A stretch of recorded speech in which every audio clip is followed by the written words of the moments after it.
Hey guys, welcome aboard. This episode of Skeptic and Ranting. Should we trust the Gospels to tell us the truth about Jesus? Good question. It's a good question.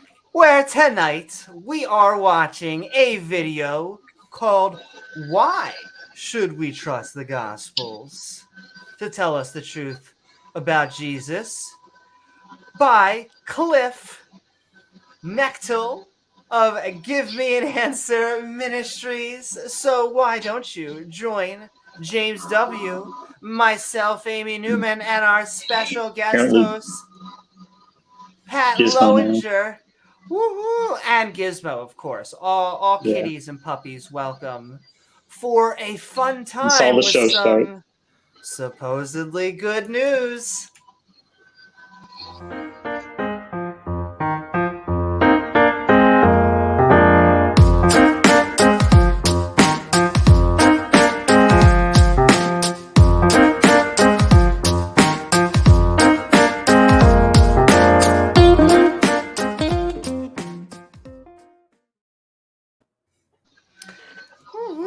That's right.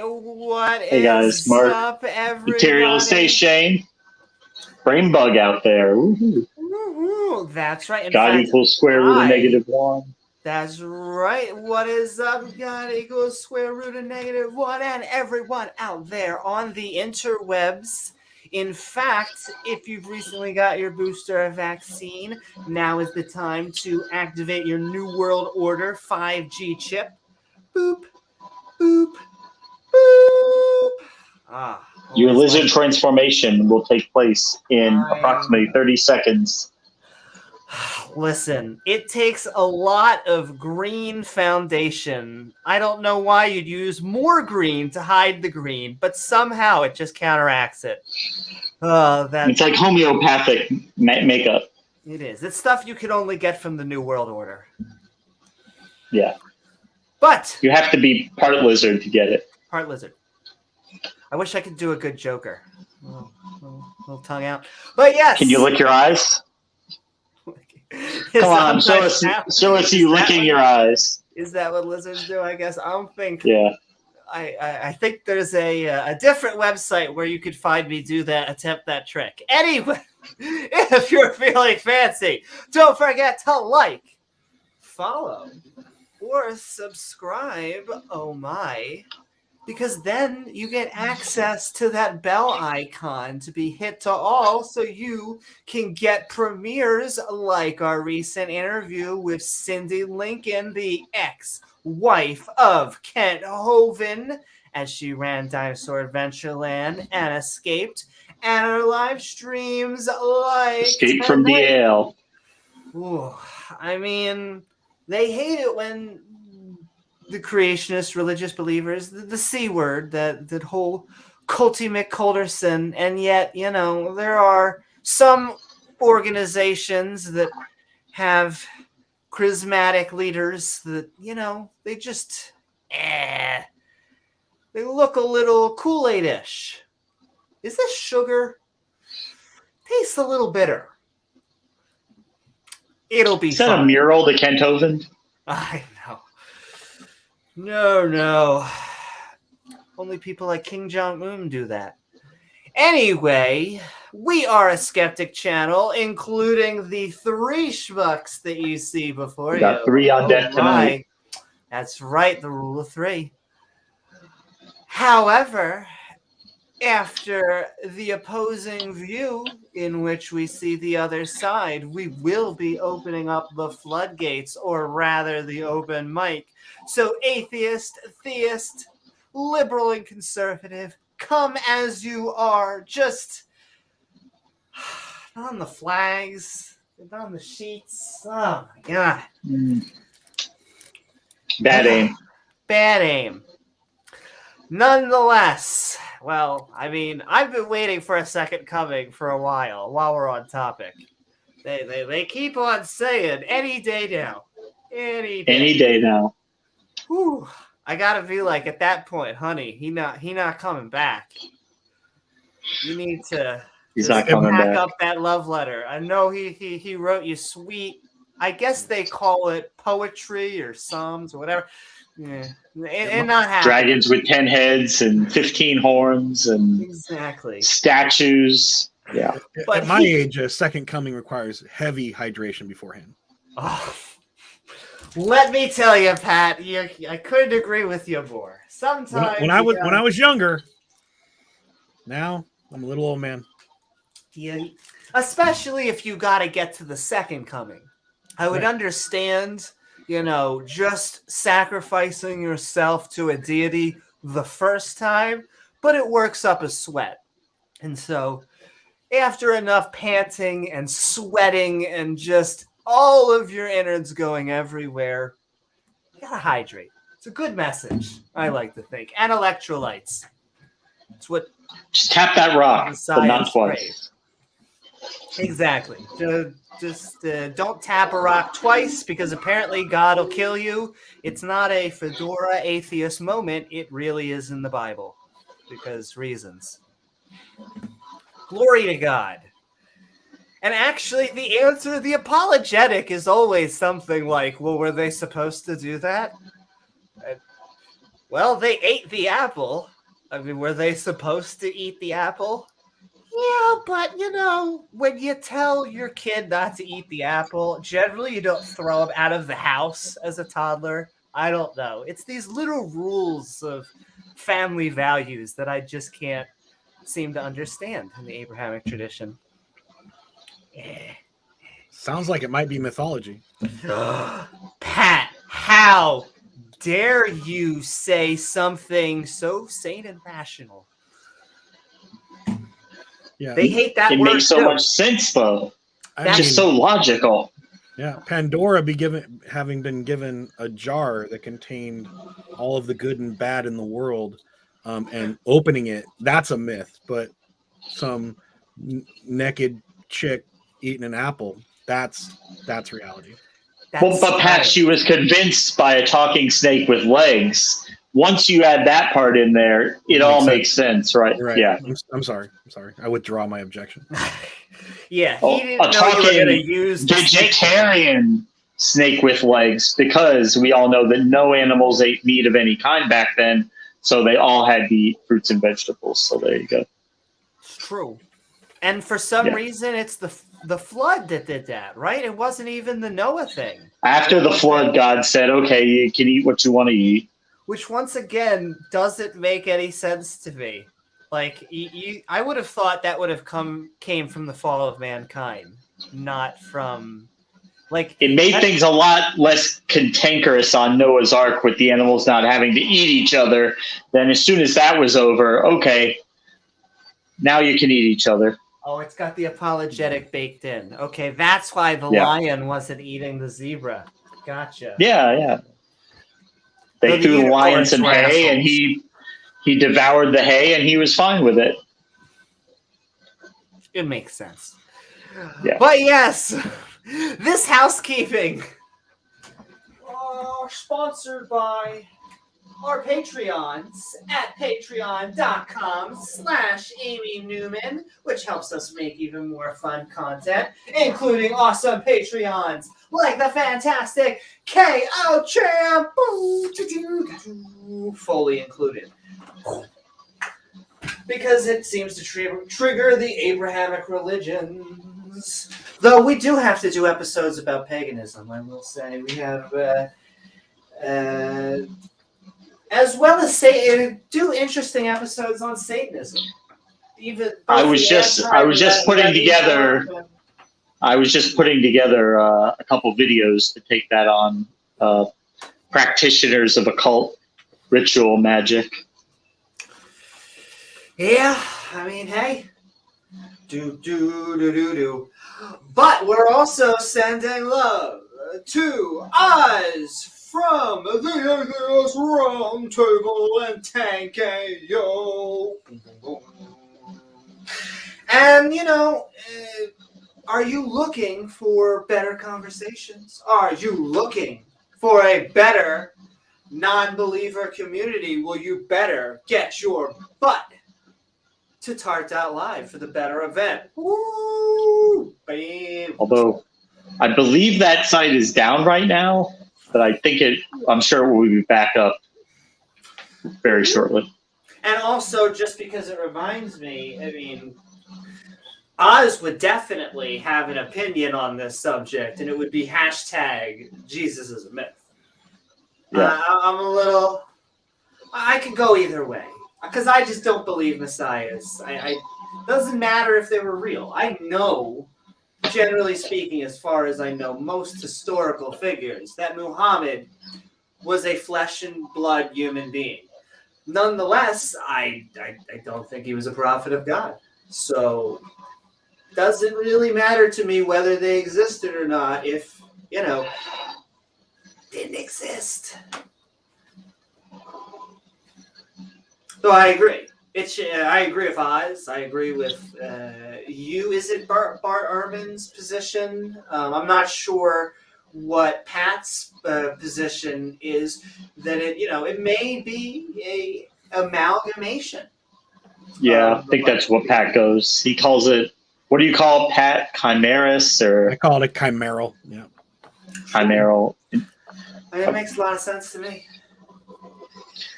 Just a collection of stories bastardized together and molded into one guy. Yeah, a few. Some of them may have existed, some of them might have not existed, but yeah. Look, sometimes you just got to say that you're the son of God, okay? It's the hot thing to do.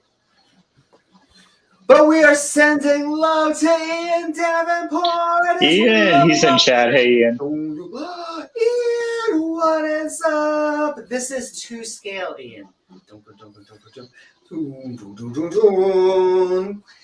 Especially against creationist and intelligent design arguments, because our organs look exactly like what would happen is if natural selection had grinded things down to basically, holy moly, we just need to bamboo this shit and duct tape it together so that it's working.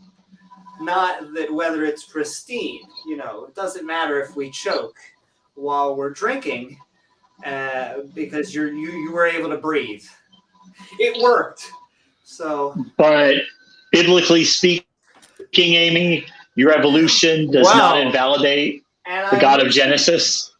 We had a fantastic debate between our very own Mark Reed and biblically, Christologically account for the win in a debate on basically ontological presuppositions. That was the title.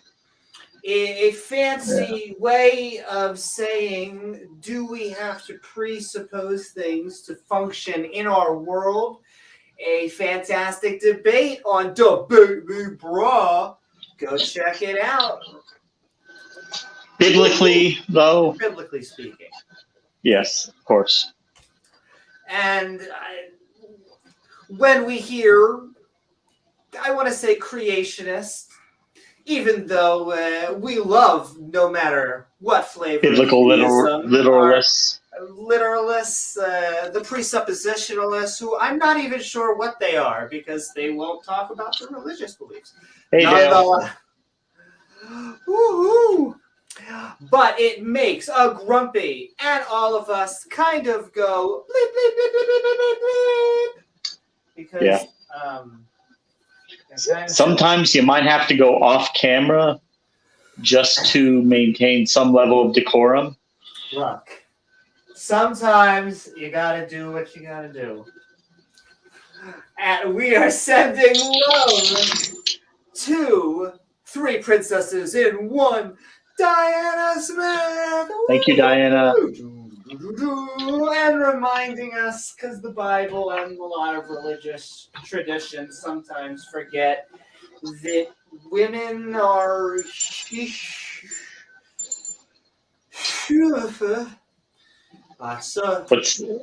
the word, Pat? Property? Spoils of war? All that and the above. Yeah. Human. Right. I always forget. Have you want read? to say livestock, you want to say property, but no, it turns out that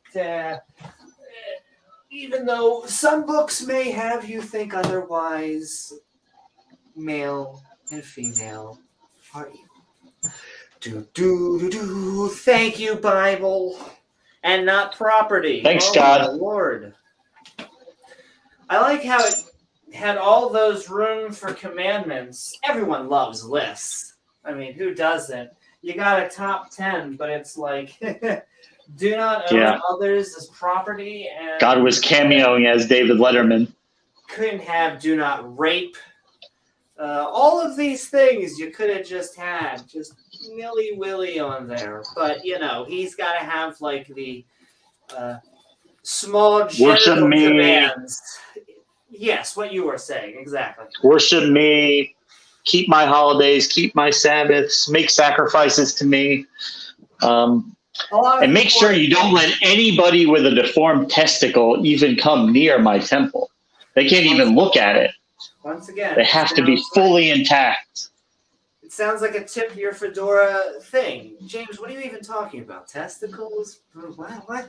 Well, no one, just like they couldn't have any animal with the blemish near the temple because it had to be perfect without blemish, the people in the temple also had to be of similar stock. They had to be in peak physical condition, perfect, have good balls, no deformities whatsoever. Yeah. We need to have standards. Wait a minute. So, James, what are you saying? Are you insinuating that men, because the priests were all men, had a place where no one else was allowed to go, where they had to be in peak physical condition, and then had to make sure their genitalia were perfect? Who inspected the genitalia, and how was that done exactly? Amy would be out in front making sure that their genitals were intact. Look, it's a hard job, literally, but someone's got to do it. Are you saying that there were ye old age pee-pee inspectors? Biblically speaking, of course. Biblically, yes, there had to be. It all makes sense. It's all coming together, as some people biblically speaking, your genitalia are not a defeater to my presupposition of. Sorry. Now you're getting it bad. The 15-foot penis is not a defeater to my biblical, Christological, ontological God. That is a fallacy. But is it a phallic fallacy? It is a phallic fallacy. We need to keep going or we're never going to finish because, again, Mark Reed, my hero, for just enduring that shit way too long. Well, that's right, Mark. You were fantastic. I'm sending love to both our debaters out there, but we love Mark for going toe-to-toe in Debate Me, brah. More debates coming soon. I told Mark I was glad he made it past like the 15-minute mark because after that, it was rough. It was rough. And we have him here. At least one of us tonight in this room is queer. But we are setting love. You don't say. Listen, go figure. It feels fabulous. Nonetheless, we're sending so much love and for being here with us tonight, the one and only Pat Lowinger. Pat. Thanks for having me. Lightsaber as well. Welcome aboard. So you just got a new show started on Biddy Buddha's channel. Oh, does what was this? The third or fourth episode? This will be our fourth episode this coming Sunday. Fourth episode, yeah. 8. She gets mad when I don't know the times. 8 Eastern, 5 Pacific. So if you're interested, we'll post it at the end. And it is youtube.com/BiddyBuddha. It is. Go there now, ladies and gentlemen. Also, Tangang. Because I liked your episode on Christmas. I thought that was really good. Yeah, wait for the one on Easter. Oh my! Does that get even more ominous? It takes a darker turn. Is there a third coming? Well, Easter's going to be interesting.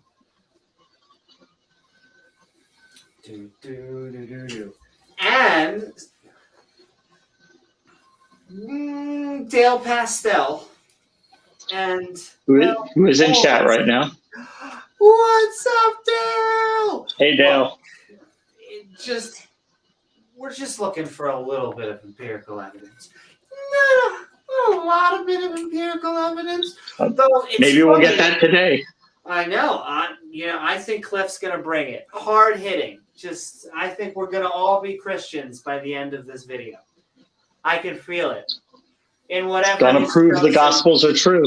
Exactly. His choosing denomination. Bum, bum, bum. Well, to be fair, the Gospels are ancient documents. I am here to verify that.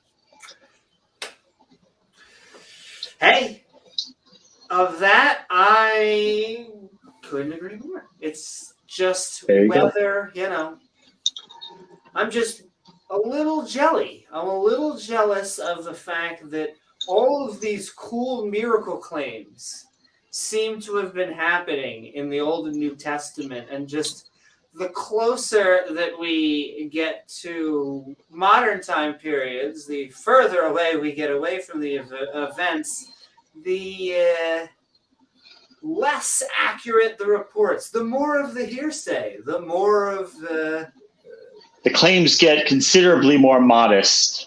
Yes, the miracles go from, drowning the planet, walking on parting water, the Red Sea. Yeah. The cancer that did have a chance of going into remission actually did go into remission. Or even worse, have you seen this Jesus picture on my toast? And you're like, kind of looks like that guy from Star Wars, but okay, Remember the episode we did where Guy said the gospel was in the constellations and the end of the world is coming, the blood moons?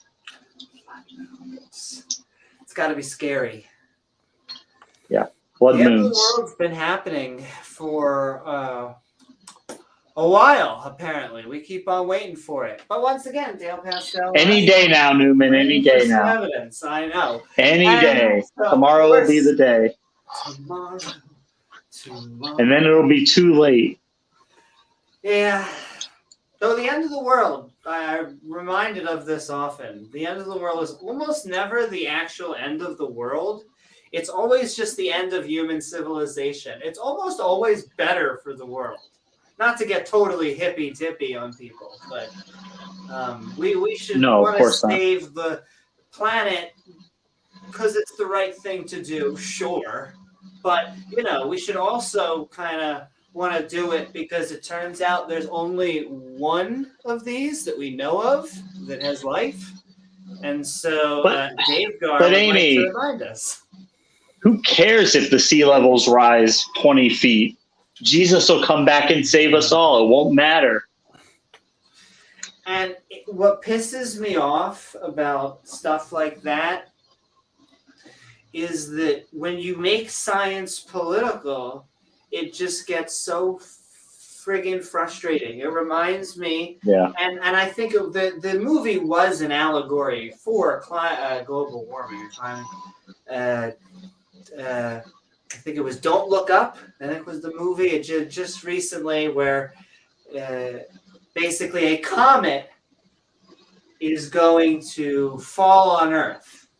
And originally, when the news breaks out, it gets into multiple camps of the people who think that we should do something about it, the people who think that we're spending too much time thinking about it, and the people who don't believe it at all. Yeah. Which is exactly what happens. And, oh, my. But, I like documentary movies like these because they remind us once again that Yep. has electrolytes, and it's what plants crave. And we know Bronchorocs are cool now. Yes. Thank you so very much, Dave Gar. As we remind us, the world is round. But Pat, it's got what plants crave. It's got what exactly. Branzo has what. It's got electrolytes. It's got electrolytes.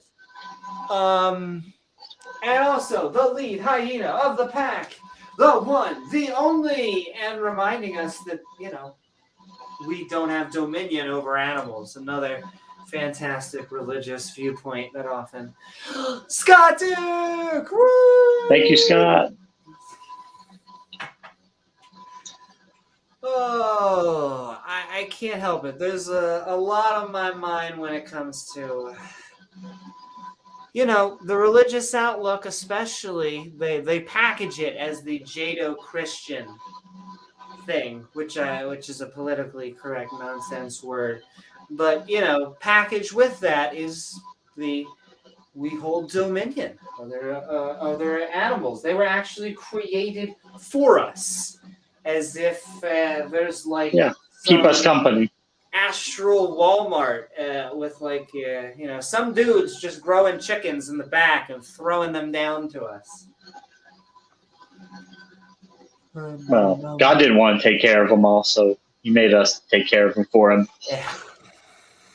And sending love to we are Skeptic Bible Study. Regis reminds us that sometimes the Bible gets to get a little thespian, a little Shakespearean, like thou materialist shalt not suffer a witch to live. Yeah.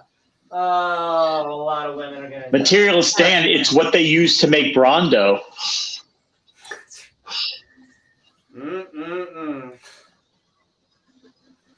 Listen, sometimes you just need to have what plants crave, James. I was almost gonna say I wish those were what our actual meetings look like, and then I took that back.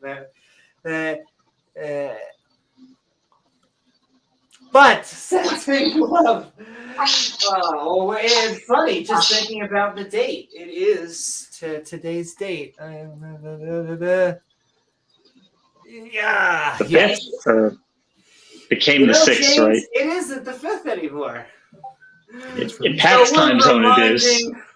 All of our political views out there to not be a-holes and just grab a good cup of anti-religion with us today.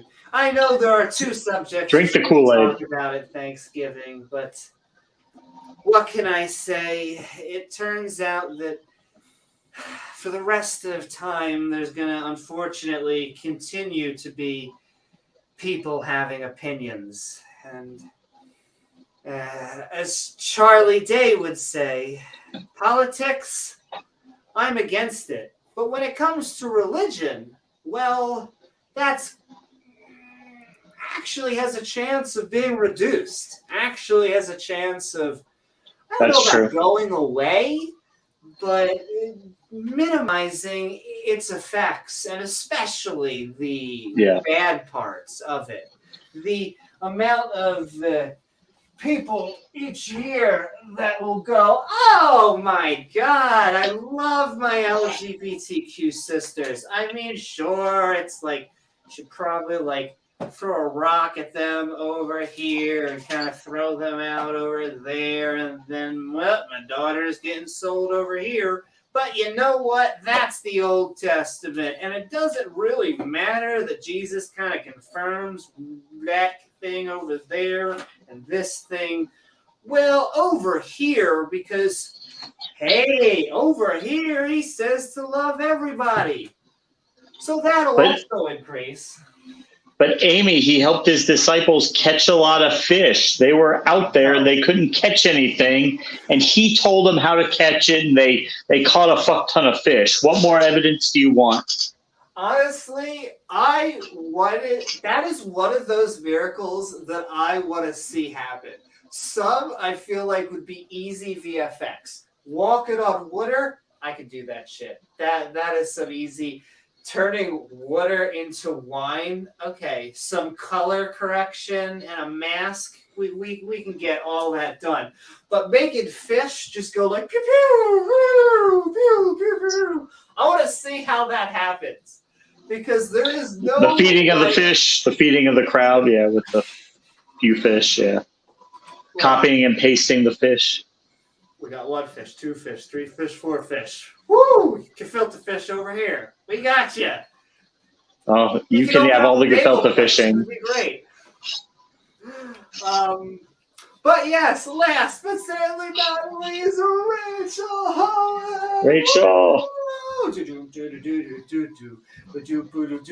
Copyrighted song. But yes, who reminds us, of course, that, That was in Cobra Kai, don't I'm sure that, the slaves consented to that. It's kind of like a works program, if you guys think about it. Kind of doing them similar. a favor.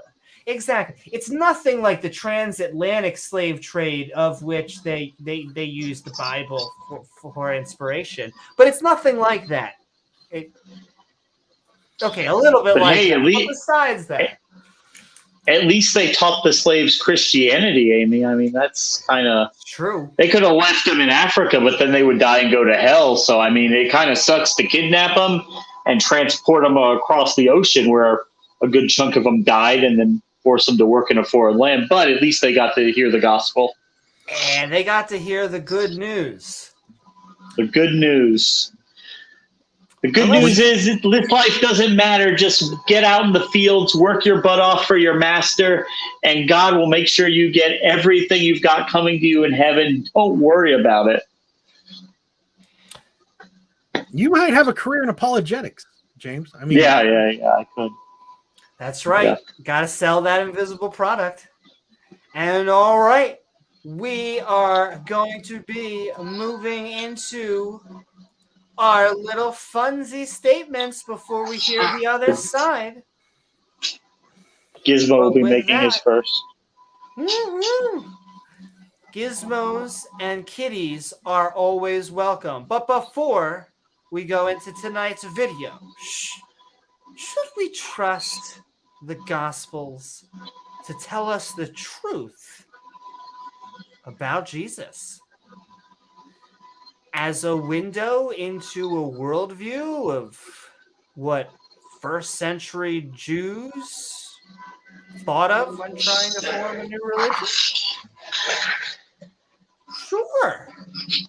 Should we trust them as a historically accurate accounts of what happened in reality? Well, no.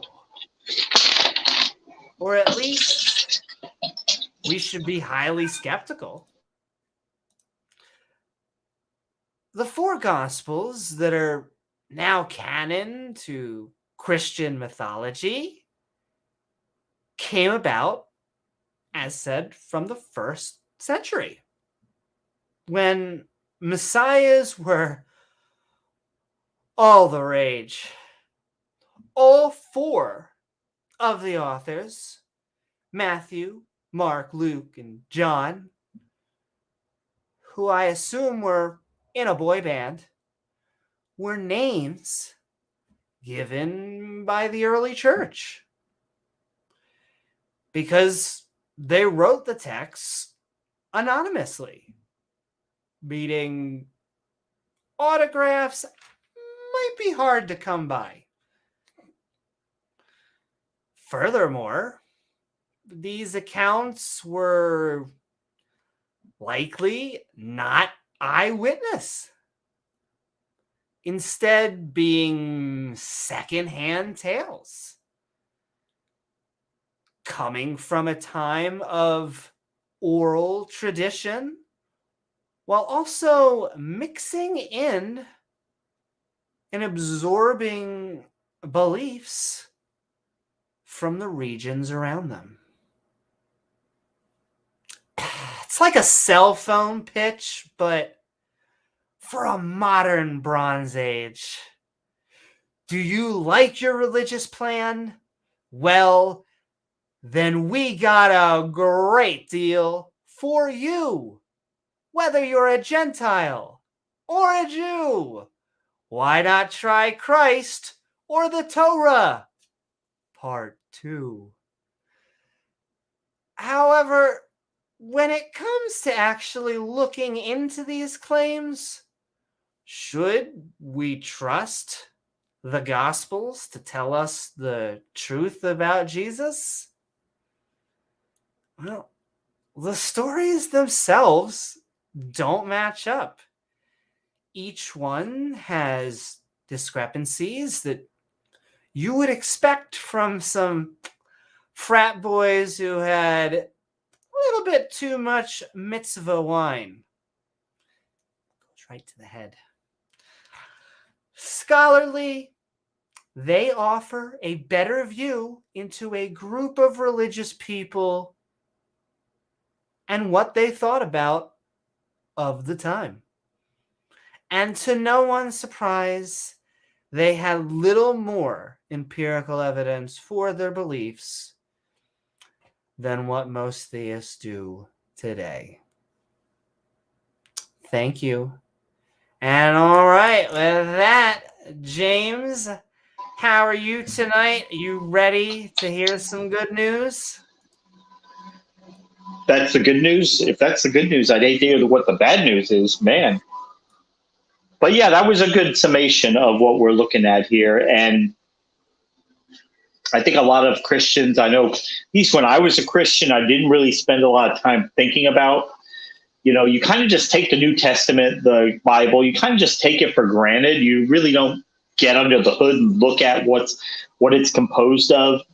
And you kind of treat it as one book, one narrative, when actually it's an assortment of texts that they tell us all are all in agreement and they all belong in the same book together. But sometimes I don't think that's the case. But what are we looking at here when you look at the Gospels? So we have an insight, like Amy said, into the political, religious, social issues that first century Jews were facing. And they wrote stories. I'm even questioning whether they were intended to be taken as factual or maybe just an idea of what could be, maybe kind of a Gnostic interpretation, because the Gnostic texts that we do have, they're not what became Gnostic was just what the church rejected, what didn't fit the mainstream, what things that went too far over the pale were lumped in as the Gnostic texts, and they're not considered part of canon today. But so we have Mark, the first book, which came out not before 60 AD, which we were talking about that a little bit before the show, but it's actually more likely closer to 70 AD at the earliest time. So you're talking 30 to 40 years after the event supposedly took place. I think that's why you see a lot of inconsistencies. That's why the whole thing with the census in there was not right. They knew there was a census around that time, but they got a lot of the details wrong, which is what you would expect almost 100 years later, right? At least 30 to 40 years later, you would expect them to get some of the details right. But why would they wait so long? Why would they in 60 AD start writing about events that happened 30 some years before that? Well, because after that amount of time, it would be hard to pin down things. It would be like trying to tell somebody something that happened a year ago or a week ago, 2 years ago. Things are still fresh in people's minds. You know what happened. Talk about 20, 30, 40 years ago, people's memories fade. They don't remember things the same. And a lot of people died off. Lifespans weren't that long back then. So it would be a lot safer in terms of trying to make your narrative harder to falsify because of the time gap, but not so far as to, 100 or 200 years later where you would not expect anybody to be alive that would have any direct knowledge of it. So they kind of threaded that needle. I'm not really going to say a whole lot more. I think we need to just get right into the video, and I think it's going to be a good illustration. At least Christians can understand why we don't take these texts seriously, why we don't believe that they are the inspired word of God. Thank you. Thank you so very much, James. And all right, we're going to hand it over to Pat before we go into the other side of the video. But welcome. Thank you so much for being here. As always, Pat, it is lovely. But we are talking, should we trust the Gospels to tell us the truth about Jesus? And I hope you are here for some good news. Well, thanks for having me.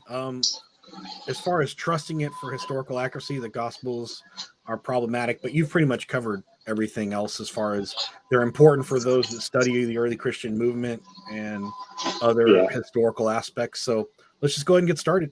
Let's see what we can do. Chop it up. Thanks for having me on. And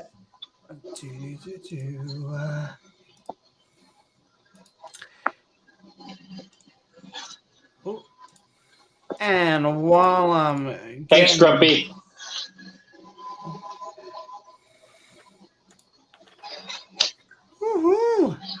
Don't trust him. Grumpy. And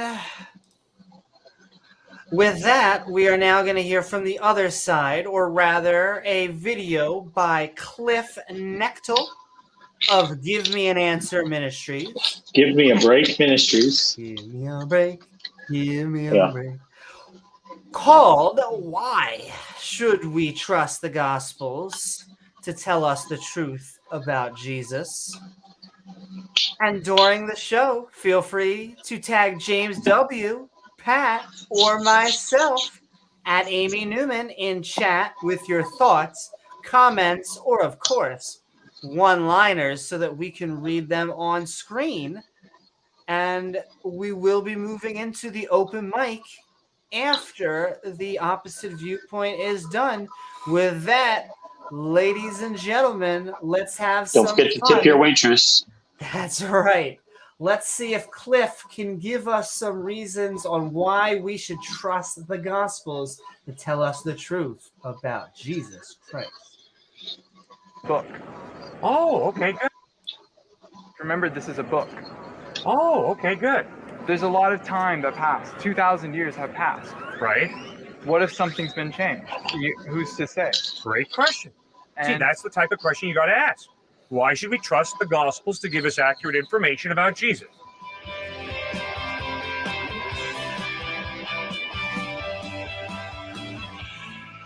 Also, this is a complete aside, but while I was listening to this the first time, he just got to a point where he sounded very much like Jordan Peterson.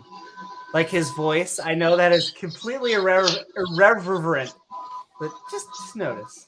Discovered other I think it's the Canadian, like the Gospel of Philip, the Gospel of Mary Magdalene, others that have been written at around the same time as the earliest Gospels discovered, which still have been written about, 50 to 150 years after Christ.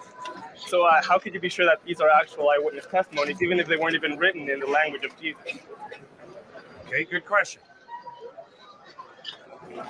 The evidence is that the Gospels were written 20 to 60 years after the fact. The earliest fragment of a Gospel is the John Rylands fragment in the John Rylands Museum in Manchester. You're shaking. No, your head. negative. So he said 20 to 50 years. The earliest, we've already talked about it, gospel is the Gospel of Mark, right? We're not talking about Paul's writings, right? We're talking about the Gospels. So let's give him the benefit of the doubt and say that Mark's Gospel is written at 65. That's the earliest date, but typically usually around 70. But we'll just say Jesus dies at 35. That's 30 years. So he's already poisoning the well with bad information, saying 20, right? So in the best case scenario, and let's just say that John, which is the most problematic of the Gospels, right, is written, again, the earliest date people give it is 90 to 95. So we'll go 90. I'm actually one of those people, and I think the scholarship lends now that John is probably a 2nd century text, which means it was probably written after 100, sometime between like 100 and 110, but that makes it 2nd century. Let's just put that 90 date in. That means that they were written no closer than 30 to 60 years later. Like, so he's tiding it, right? He's making the best case scenario, but he's not actually stating it the way it should properly be stated. He's rounding down In his favor each and every time he does it. But you said the earliest, even though that's where it originated, the earliest one that we still have was from the middle of the 2nd century. Middle of 2nd century is the earliest actual text, right? And that's a little about the size of a 3x5 index card. England. It's a fragment of the Gospel of John. It's dated between 117 and 138 AD. So that is 30 to 60 years after the writing of John, which is an incredibly short span of time. The early church fathers, Ignatius, Bishop of Antioch, and Clement, Bishop of Rome, quote Matthew, Mark, and Luke in letters that they wrote in 95 and in 110 AD.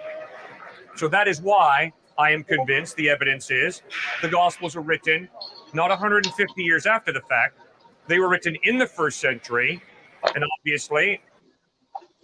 So he's referring to the work of a guy named Colin Roberts, who's been discredited, that 117 to 138. That text they're talking about is typically dated no earlier than 125, but gives a range of anywhere between 125 and 175. He's talking about P52, right? So P52 is this manuscript that Christians keep wanting to hold out there as their kind of their smoking gun. Look, between 117 and 138 are roughly in that window.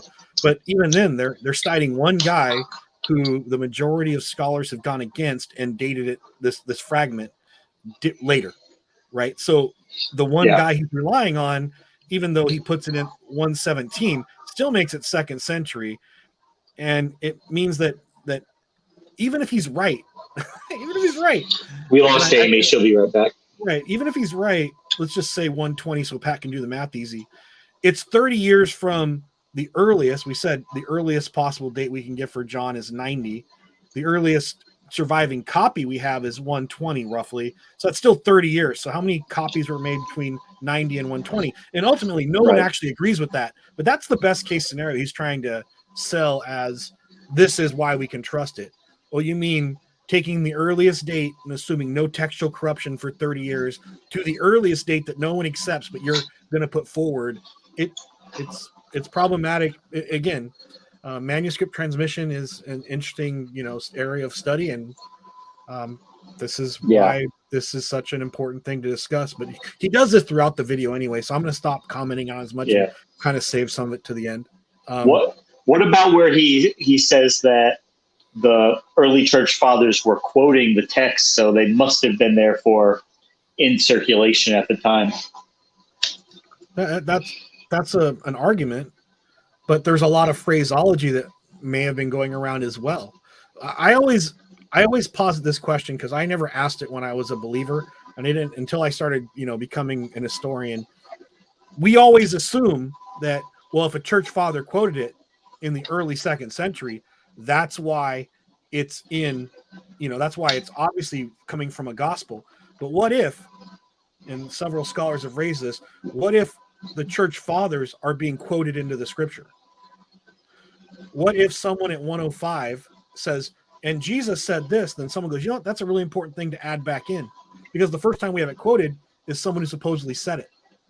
So we don't know if things were later added in, because we know that Paul's gospels were heavily edited, redacted, and corrupted by textual interpolation, right? So we can't always trust that someone didn't change what either a church father said later or was actually in the original manuscript. We don't really always know what came first, the church father or what was presented in the gospel, because even though the church father quotes it in 125, we don't have any surviving copies before 150.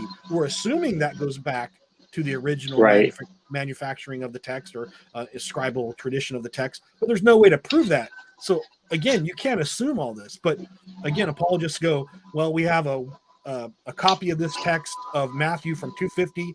We know this guy quotes it at 150, so we can put the gospel at 150. But you really don't know whether or not it was in the original document and didn't either get added by this guy or someone else, or this text later added someone from earlier trying to make the two sources corroborate each other. What was the I think when we heard from an apologist a previous video, and you pointed out that the account of Jesus pardoning the adulterous woman was actually not in the original text, and that was added later on. Correct. Yep. It's a later. No one puts it in the text before the 3rd century, and that's like the woman taken in adultery. That's the common, ye without sin cast the first stone. Which is very poetic. It's very great, but not part of the original text. No. Satan says I was a very naughty girl, so we had to have a stern talking to, but after a while, we saw each other's way, and now we're doing great, and I ended up selling 2 timeshares in the Lake of the Damned. So it was fabulous. Sweet. And do you work for Big Wireless now? Exactly. I work for, let me try and South Park event this. I work for Verizon Samsung Plus.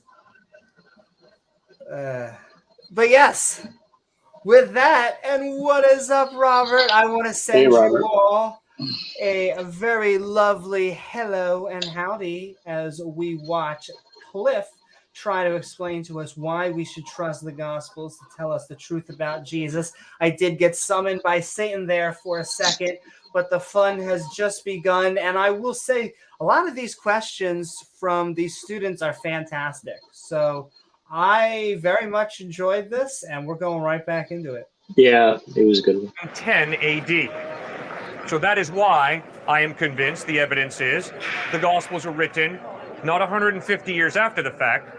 They were written in the 1st century, and obviously the eyewitnesses were around.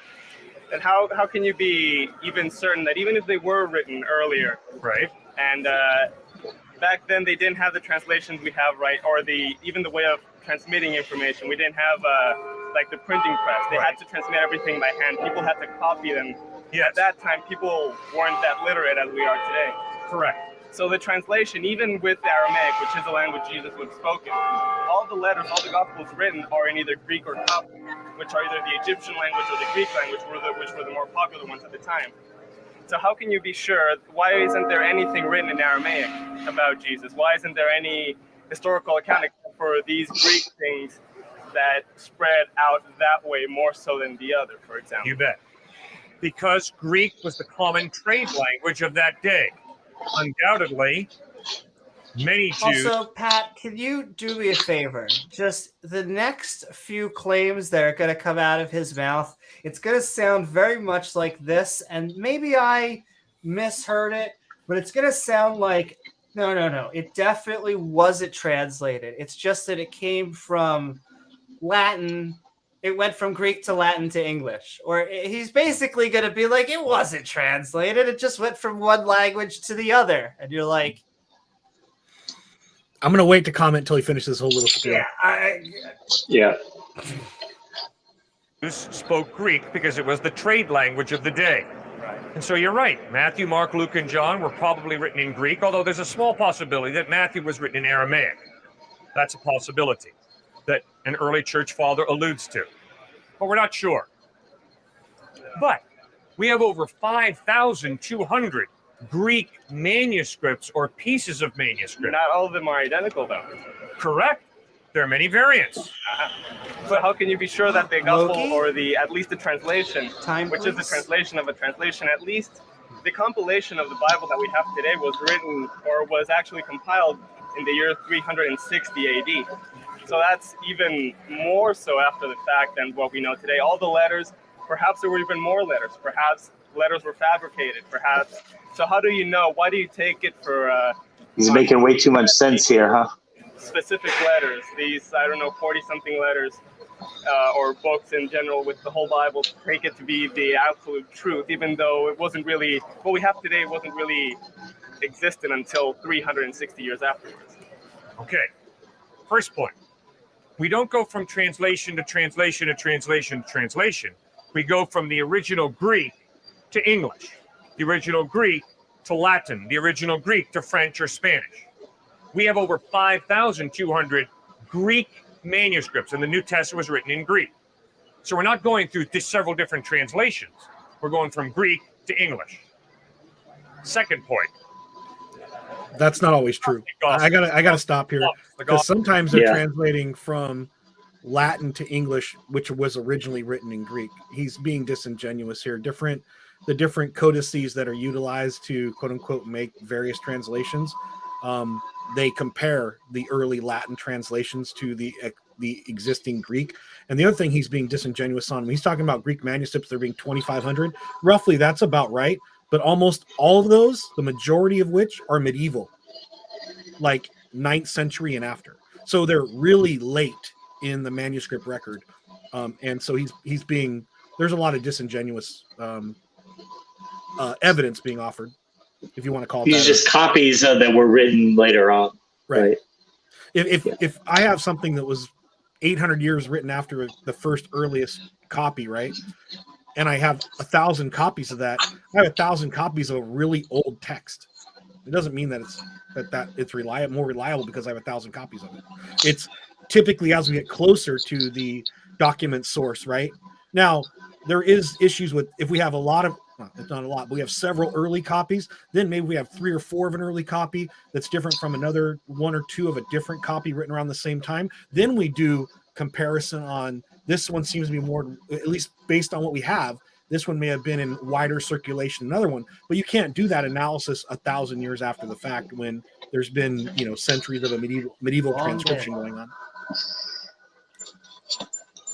Yeah, he seems like he's trying to make it seem like it is less copies, less translations, it is less of the telephone game, when no, that is exactly what it is, and he is just trying. Oh no, it's straight from the source, trust me. Right.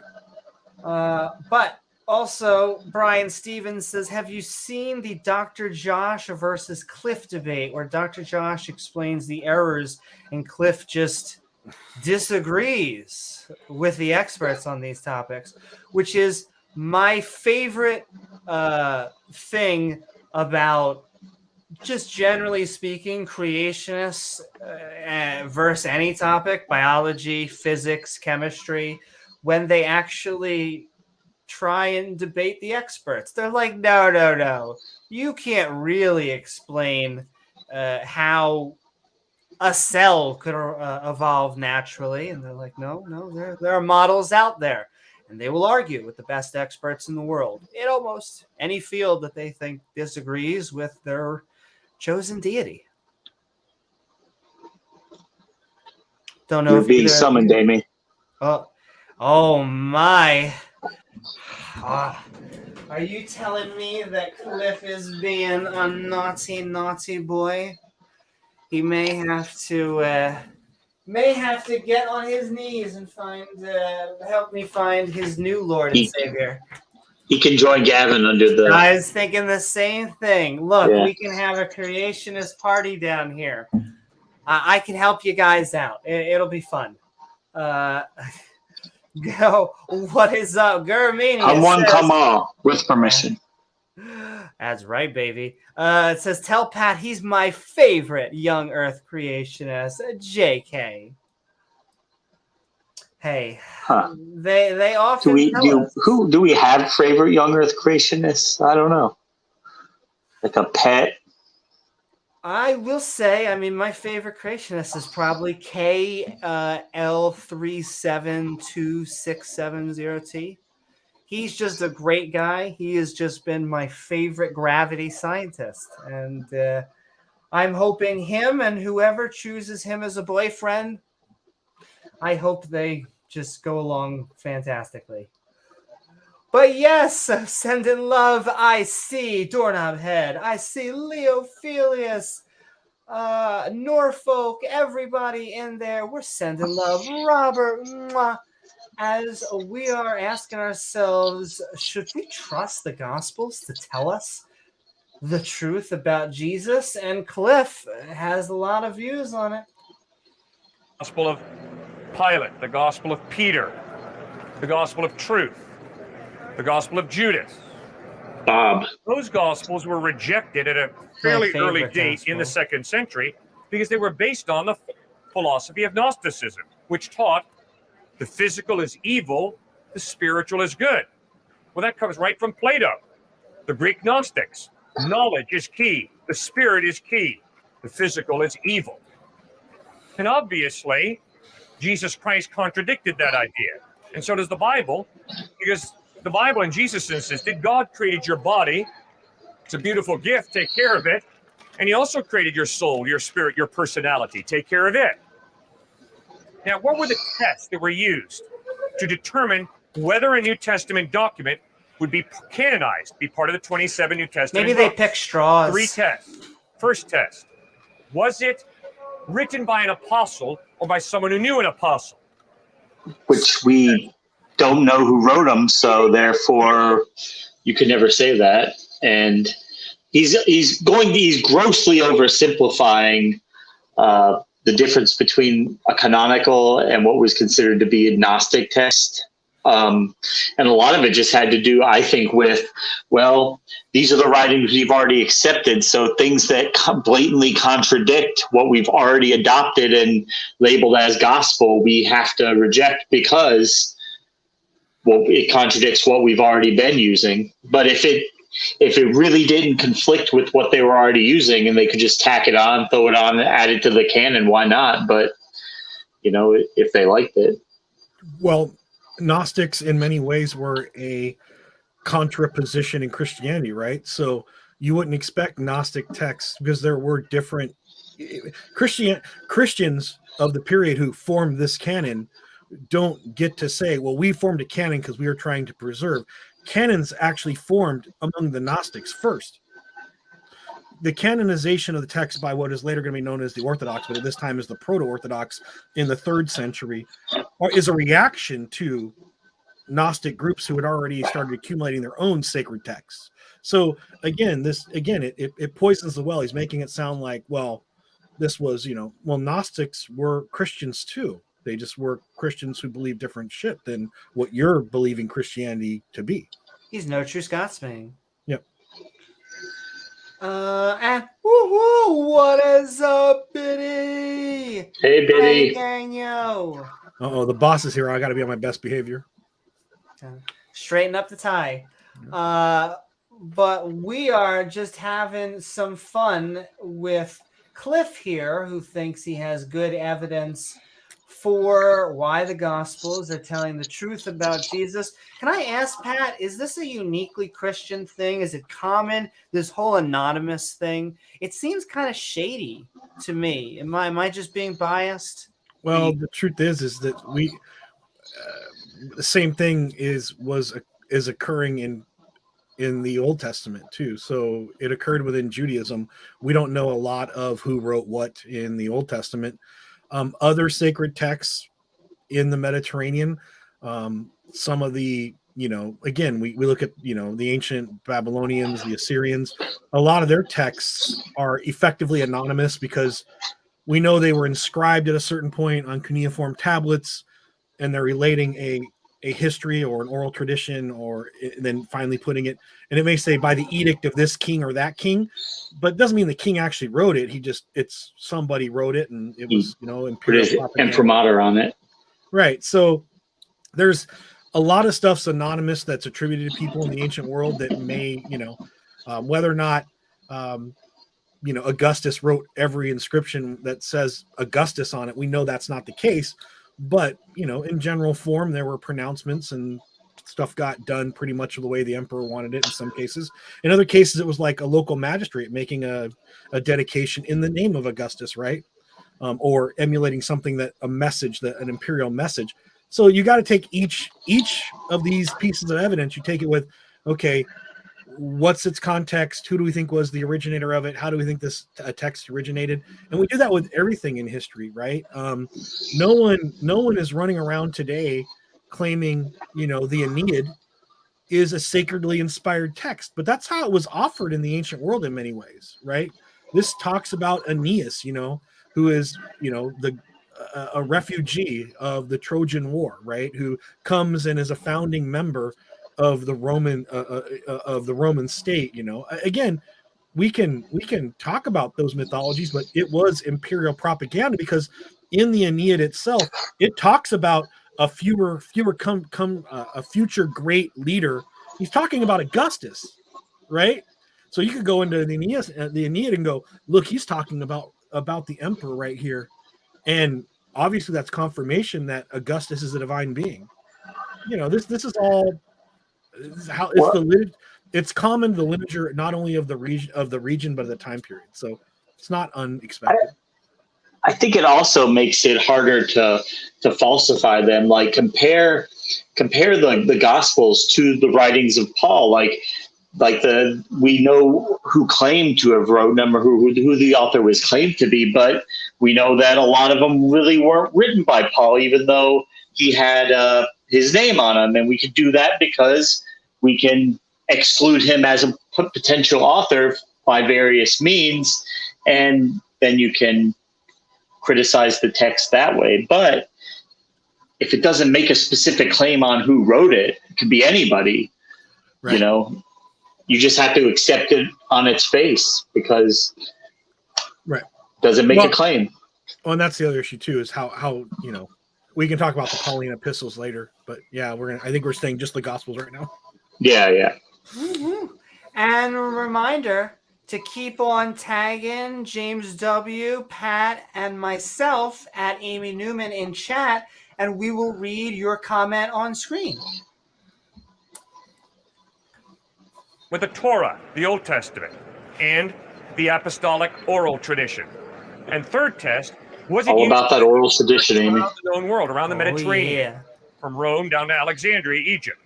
If it met those three criteria, it was accepted into the New Testament canon. So basically, the more popular, if it was lucky enough to be popular, then it would have been accepted. In other words, what if there was something? Why didn't Jesus actually write anything even? I don't know why Jesus didn't write anything. I don't know. He didn't exist. Can I just? This is a funny question, though. Yeah. Like, can you imagine Jesus writing a romance novel? Now that would make me giggle. Again, you would think that's one of the best questions that's come up so far.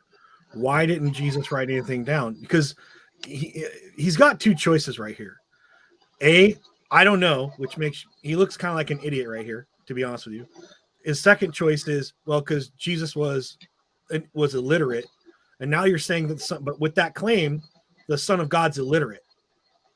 So, obviously it's beyond his ability to do something like that as far as writing a text, right? Okay.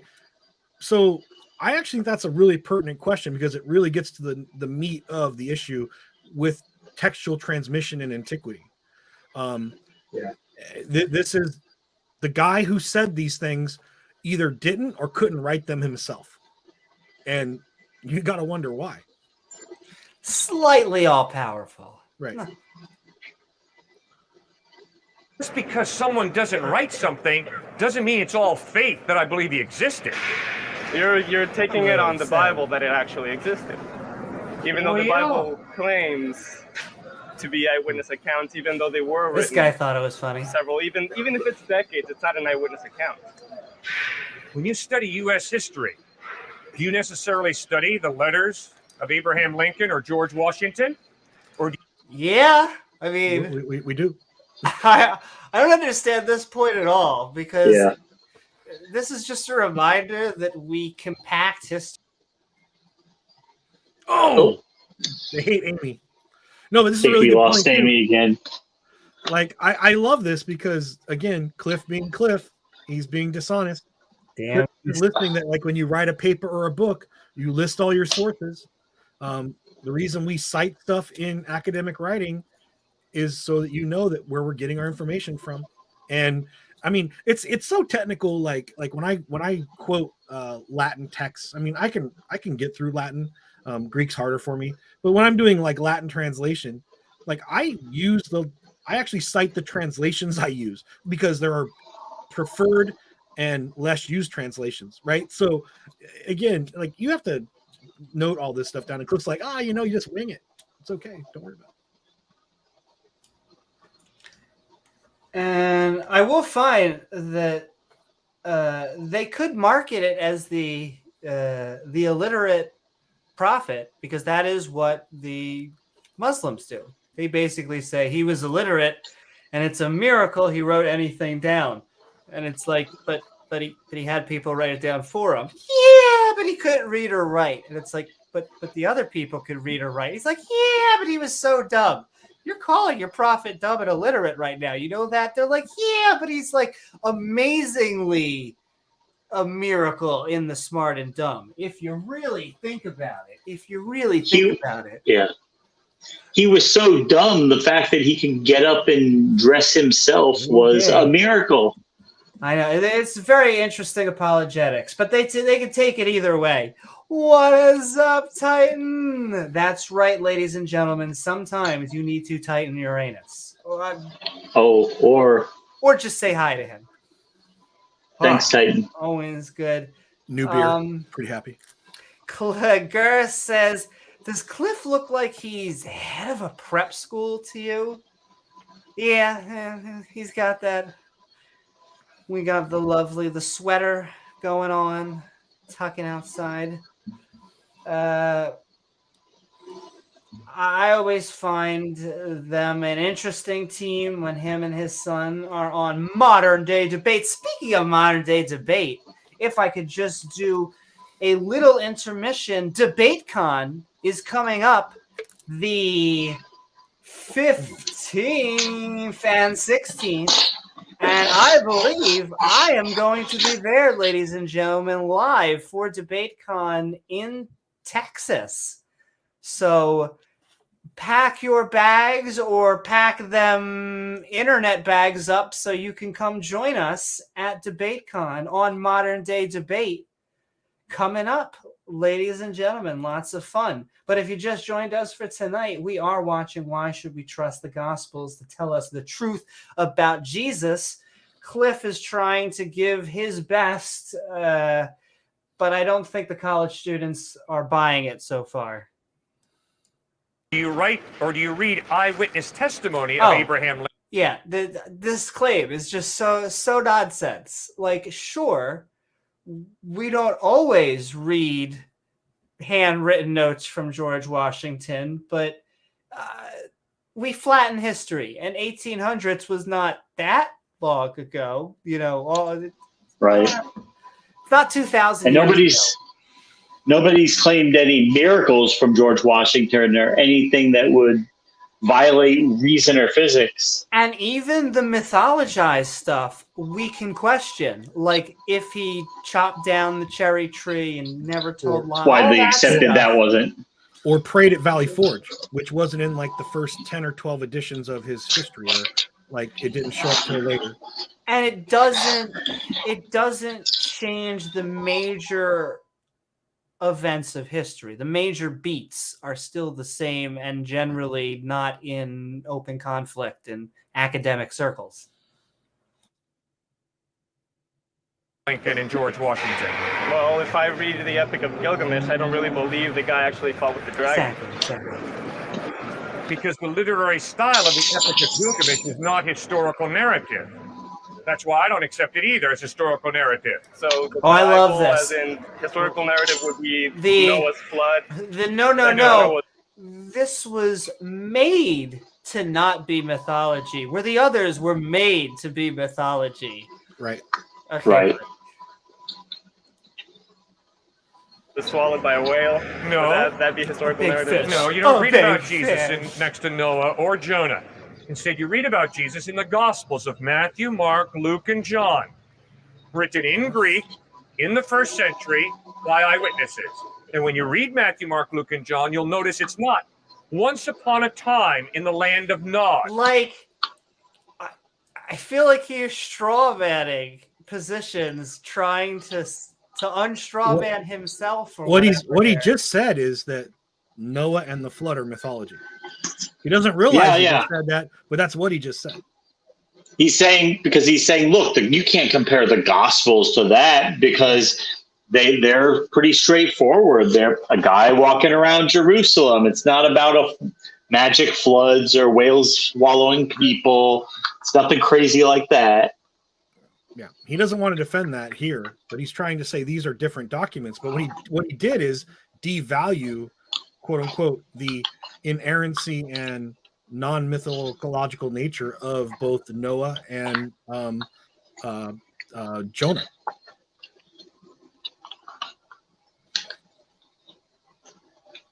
Winkin', Blinkin', and Odd took Jesus on a boat ride. No, Like it doesn't. as if he would expect it to say "Once Upon a Time" or like featuring Spielberg's work. No offense, but John actually starts off that way. In the beginning was the Word, and the Word was with God, and the Word was God. That's the same thing. And I was gonna say, even the Torah, it's like it's the very beginning. A long Genesis. time ago, in a galaxy far, far away. Exactly. Yes. Jesus Wars. Oh, man. Satan's riding her hard tonight, I'll tell you what. I know. Satan really has it out for me tonight. I have been trying to get my numbers up by the Lake of the Dam, trying to sell timeshares. You know what it was? NFTs. So, we're trying. Yesterday, you were saying, not today, Satan. So he said, okay, tomorrow, Satan. And that's today. So look, you got to pay your dues. Not read that way. It does say that 3 kings came and bore him gifts. Very good. No, they're not 3 kings. 3 wise men. That'd be silly. Thank you. 3 wise men came and offered gifts to totally Jesus. Not That's a correct. myth. Absolutely correct. That's historical, I would argue. That they followed a star and the star led them. It doesn't seem all too historical as an account. If you're putting it on the wording, then what's stopping people to make it word it in a way that sounds historical instead of a tale, for example? Well, when you read the Gospels, it does not have the literary style of epic poetry like the Iliad and the Odyssey of Homer. Instead, Luke chapter 3, in the 15th year of the reign of Tiberius Caesar, when Pontius Pilate was governor of Judea, Herod tetrarch of Galilee, his brother Philip tetrarch of Iturea and Trachonitis, and Lysanias tetrarch of Abilene. During the high priesthood of Annas and Caiaphas, the word of God came to John. Well, who gives a rip about who's tetrarch and governor? Well, Luke did. Why? Because the evidence is Luke was a meticulous historian. He's not just ripping this stuff up off the wall and making this stuff up. Meticulous. He's a meticulous historian. And he's writing it as historical narrative. Can I ask something a little bit beside the point? I like your line of thinking. You can go for it. Okay, this is more. You can tell by the way he went like this. You believe that, according to Revelations, it said that God banished Lucifer, who was an angel, an adversary, down to hell. That would make Lucifer an enemy of God, right? Okay. If Lucifer is the enemy of God, then, in other words, he's the one who is tempting us right now to do bad deeds in order to go against him. Mm-hmm. Okay. Did God create hell? Yes. Why did he create hell? It doesn't say. Good question. Very good. But before we get to that, you just raised another great issue, Revelation. See, Revelation is not historical narrative, is So he's preambling, but when he actually gets to his answer, it makes me go like, what? Yeah, I want to get to this part because I think we're going to talk about it for a while. Pat's waiting for it. Revelation is highly apocalyptic literature, highly symbolic. See, which is very different from the Gospel. We know. See, the New Testament has different love literary the end genres, of times. different literary styles. Exactly. Good. Okay, great. All right, now, why did God create hell for the devil and his angels? We read in the New Testament. Why, though? Why does he create hell? Ethan, if there is no hell, evil wins. But why is hell suddenly appearing in the New Testament? If he doesn't torture all the people who don't believe in him forever, then evil wins, guys. You gotta kill and torture people, or else evil wins. Never mind the whole concept that if you had an omnipotent being, the idea of him having an adversary is totally nonsensical, because who the hell would ever knowingly want to take on the most powerful being in the world, where you have absolutely no chance of winning, 100% chance of failure, yet you do it anyway? The only reason anybody would do that is if God made him do it, which in that case, God's just the puppet master doing all this shit for his own amusement. I mean, it sounds like bad political theater. I mean, if he doesn't torture He needs an enemy. then the bad guys win. That's what really you're saying, if he doesn't torture people. Now I could get behind the story if God had an evil twin, someone that was equal and opposite in power, right? But Satan is Lucifer. Again, we'll talk about Satan not being Satan in the Old Testament, but yada yada yada. But like Satan in the Christian tradition, right? Lucifer being synonymous. The idea that you have an agent that you give power to, defies you, and you don't just eke them out of existence. Like, why didn't Lucifer just poof? Problem solved. No garden issue. You can figure out another way. If some Christians believe, well, without the fall, we wouldn't have been on our path of eternal salvation. Okay, so then you admit original sin's a good thing. There are two games to prove this. You can go in either direction. You could say, would you stop Adam and Eve eating the apple, and would you take Jesus off the cross? Either of these things, if you do them, would be the end of your theology. And yet, demonstrably, they should be the more moral thing to do. And yet Christians wouldn't do it because it would fall apart like a house of cards. Right. Well, if you look at, and this has always struck me, like if you look at the Old Testament, so we're going through it, and I think everyone knows that the concept, we definitely haven't come across anything like hell yet. And we're almost through the Pentateuch. We're well halfway through that. And you know what you don't see? You don't see this type of great commission that Christians have today. Like, they've got to go and they've got to preach the gospel because otherwise people are going to go to hell. They've never heard about God. You don't see the ancient Israelites doing that, going from place to place saying, hey, I know you got your own religion. You guys got your own gods, but they're not real. What you need to do is you need to start worshiping Yahweh, our war God, or otherwise when you die, you're going to go to hell. See, what happened is people sinned, and God's going to send a Messiah to save you of your sins, and you've got to be believing in that and waiting for that. Otherwise, you're going to die and go to hell. They're not doing that because that wasn't part of the narrative at the time. It wasn't. The concept of hell had not entered into the religion yet. So, of course, at the time it was, you guys have your gods, we have our God. Our God really hates your God, so don't worship him around us. But otherwise, they weren't claiming that they didn't exist. Yeah. And look at the death of Moses in Deuteronomy. I think it's 34, right? Moses just dies and they bury his ass, right? That's it. Yeah. There's no talk of heaven. Moses just, as the euphemism, I think is usually like, goes to sleep, right? That's it. Yeah. He's done.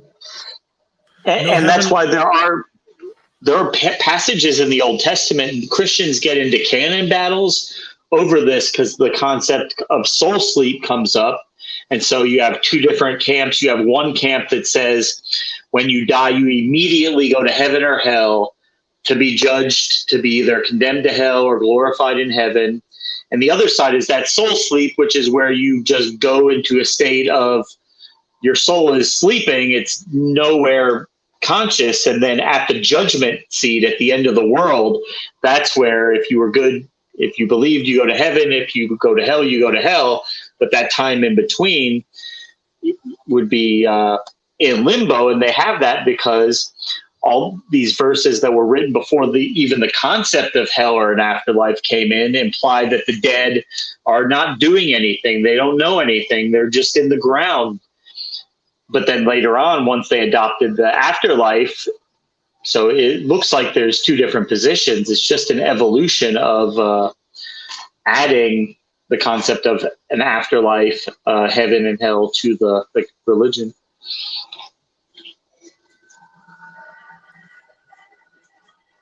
No hell in the Old Testament at all. No, there are allusions to hell in the Old There's Testament. allusions to just. Don't you think no allusion it would be a clear reference if it was this major important thing? Like, people are going to go there and be tortured forever. Don't you think that would warrant a clear, explicit warning from God, not just a tuck it between the lines and, hey, I guess you'll find out when you die, sucker. Where would the fun in that be? I mean, where's the game? Yeah, and just so for those keeping score at home, this guy right here, I don't know his name, but black jacket guy, he's winning. Cliffe doesn't realize, but he's losing. And I'm trying. No, to keep he's asking. score. Yeah. No, he's asking really good questions, and Cliffe is not really giving very good answers. I agree. I think that he underestimated the college students, which I just find funny. where you'll be damned or damned to punishment or eternal damnation.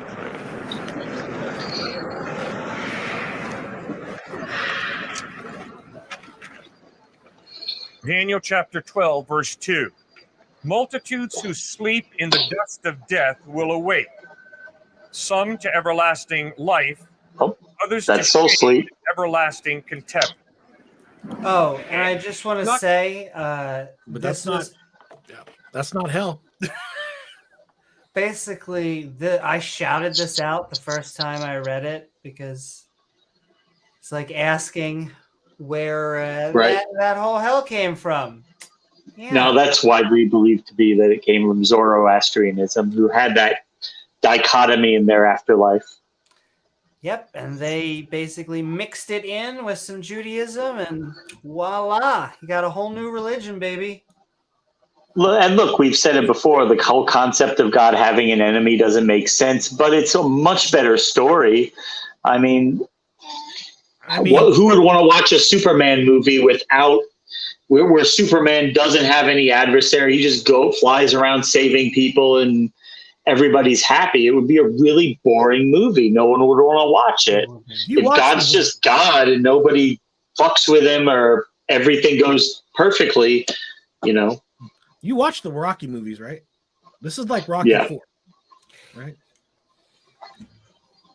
Is that Rocky in the Soviet Union? Exactly. Yeah. And yeah, I will say, he is an idiot. He's a dumbass. His biggest foil, who his actual enemy is in the Old Testament and the Torah? It seems to be the humans, the Israelites sometimes, the Egyptians, but man, like anybody, a talking snake, just everybody seems to get a one-up on Yahweh, and he's supposedly this all-knowing, all-seeing creator of the universe. Wow, Amy. Yeah, we're gonna have to take less breaks because every time Amy talks, she vanishes. Once again, he's like, you're going to talk shit. You're going to be sent to hell. It was a good time. I sold another timeshare. But we are going back into why should we trust the Gospels to tell us truth about Jesus? And I agree, Pat. I'm not normally one to keep score, but it just seems like he did not come prepared for this level of skepticism, which, it's a college campus, which this isn't, Just hold on one second. See the guy in the yellow Old Navy hat? He's like, this guy's fucking stupid. That's the look on his face. Everybody else is listening. He's like, no, this guy's dumb. But I just want to point that out. I don't think they're buying it. I agree with you. They're not buying what he's selling. I will say that would be a fun debate. Yeah. Cliffy, baby, I'll do James and myself versus you and your son. It'd be a good match. Oh, that would be Stuart, great. get them on there. We'll have some fun. Do these guys believe in evolution? I'm almost afraid to ask. I doubt Probably it. not, I don't think yeah. that's not really their shtick, creationism. Yeah. They're more the theological, but I doubt that they do believe in evolution. Yeah. Clear, no mention of hell, but a pretty clear statement that there was going to be a major separation, some to everlasting life and others to everlasting contempt. Everlasting Okay, now remember, life. the reason there's a hell, first of all, is because God is good, he cannot allow evil to win. There is no future for evil. Makes no sense to me. Evil will be destroyed. That's the first reason there's a hell. The second reason there's a hell is... So wait, did God create evil then? No. Then how? Evil is just an arbitrary deviation from whatever his nature happens to be. And yeah, it's funny. He did kind of sound a little Ken Hovind-y there. I'm going back and forth now between Ken Hovind and Jordan Peterson. A little bit of both. He just not create everything as good. Good. God chose to partially limit his power by creating you and me with a free will, which means... Can we have free will and always be good? Can we have free will and always be good? Sure. Yeah, so why didn't he just create all of us with the free will and the capacity to do only good? Well, he did. But free will means we're free. We don't have to do good. I guess what I'm asking is, if you're thinking of it as polar opposites, as good and evil, Yes. then there's only two possibilities, either good or evil. But if there's only one possibility, then the other one is negligible.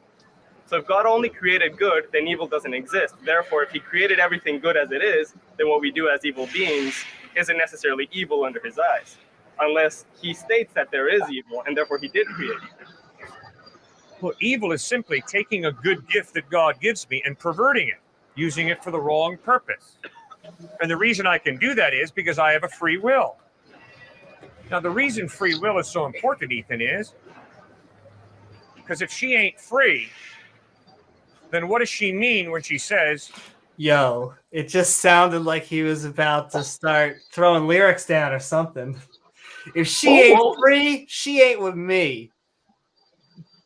I mean, it's just the how can you claim someone, okay, you have free will, you can choose not to worship me, I'll burn you forever in hell, but I don't want to unduly burden or put duress on your choice. You're free to make your own choice. Do what you want to do. You want to worship me? Okay. Otherwise, I'll burn you forever. I was going to say, yeah, it's actually kind of like this. So that's not free will. You got a nice soul. Be a shame if something were to happen to it. But, I mean, you can worship me if you want or not. It's up to you. I mean, no pressure. No pressure. But if you don't, just saying. It's a nice soul you got there. But, and the other point is that, but they're actually, they make it like free will is so important, but remember, their actual ultimate goal is to get to a place where they will no longer have free will because they want to get to heaven, and we know there will be no sin in heaven. There will be no deviations from what God's will. So you won't be able to sin. That's all done with. Yeah, so you will do nothing but praise and worship God all the time. You'll love every minute of it. There will be literally nothing else to do, and you'll be happy. Yeah, they say you'll be an automaton. I don't get, and they say it almost excitedly, like you have free will, and it's like, well, if you use it for anything that goes against God's word, you're gonna burn you for it, right? Well, it's like, yeah, but you have the freedom to do it. Like how many sentient beings does God get to try to make anyway? I mean, he fucking made angels, and they didn't want to, and they rebelled, right? Satan rebelled against God, if either from the Christian point of view, not the Jewish, but we'll just get back to that later. But like, so makes angels eternal servants. Well, fuck, they didn't work out, so let's go ahead and make some humans now, right? And fuck, they don't listen either. So again, God seems to not really fucking got this creating people that are going to be loving and Not a good worshiping track him record. down really well. And the angels, the thing with them is they personally interacted with God. They had no question whether he was real or not. They had no question about his power and what he could do, and yet they still chose to rebel. Unless, James, angels are myth and they're just a literary device as agents of a higher power. I may have read there that you somewhere. go. How dare you? But yeah, it doesn't make sense that he would even need angels, because being omnipotent, there's nothing he needs anybody else to do for him. He could effortlessly and instantly do everything he's got the angels doing. I guess just to have somebody to talk to, but I don't know. Gets lonely in He would- forever. He eternity. would know what they were going to say eternally before they ever said it. You know, I agree. heart bomb. I think it's ridiculous, but let's let Cliff keep going. Yeah. That's right. And we're sending love. I see Randolph and Bull Run. If we sent love, X Music, everybody out there in the interwebs, we're sending love as we're listening to Why Should We Trust the Gospels to tell us the truth about Jesus. Cliff is trying his version of preaching, but he's getting Socratic torn apart here. Ethan, I love you. That's another complete. Welcome to Costco. I love Hold on you. a second. Welcome Yeah. to Costco. I love you. Welcome to Costco. I love you. Let's get my context Free back. will is so important, Ethan, is. Because if she ain't free, then what does she mean when she says, Ethan, I love you? I mean, that's another- kind of Means the thing when we say we have to love God or else he's going to burn us. I mean, It means Ethan's pointing a gun at her. What else is she supposed to say? yeah. Let him keep going. He does a good job here. No, it's not. The most precious thing that you and I have in life, love, the ability to enter a relationship with a person, is based on free will. And you're asking me why is there Helps evil? when they And I'm telling you why exist. there's evil. It's not because God created evil. It's because God created us with a free will. Okay.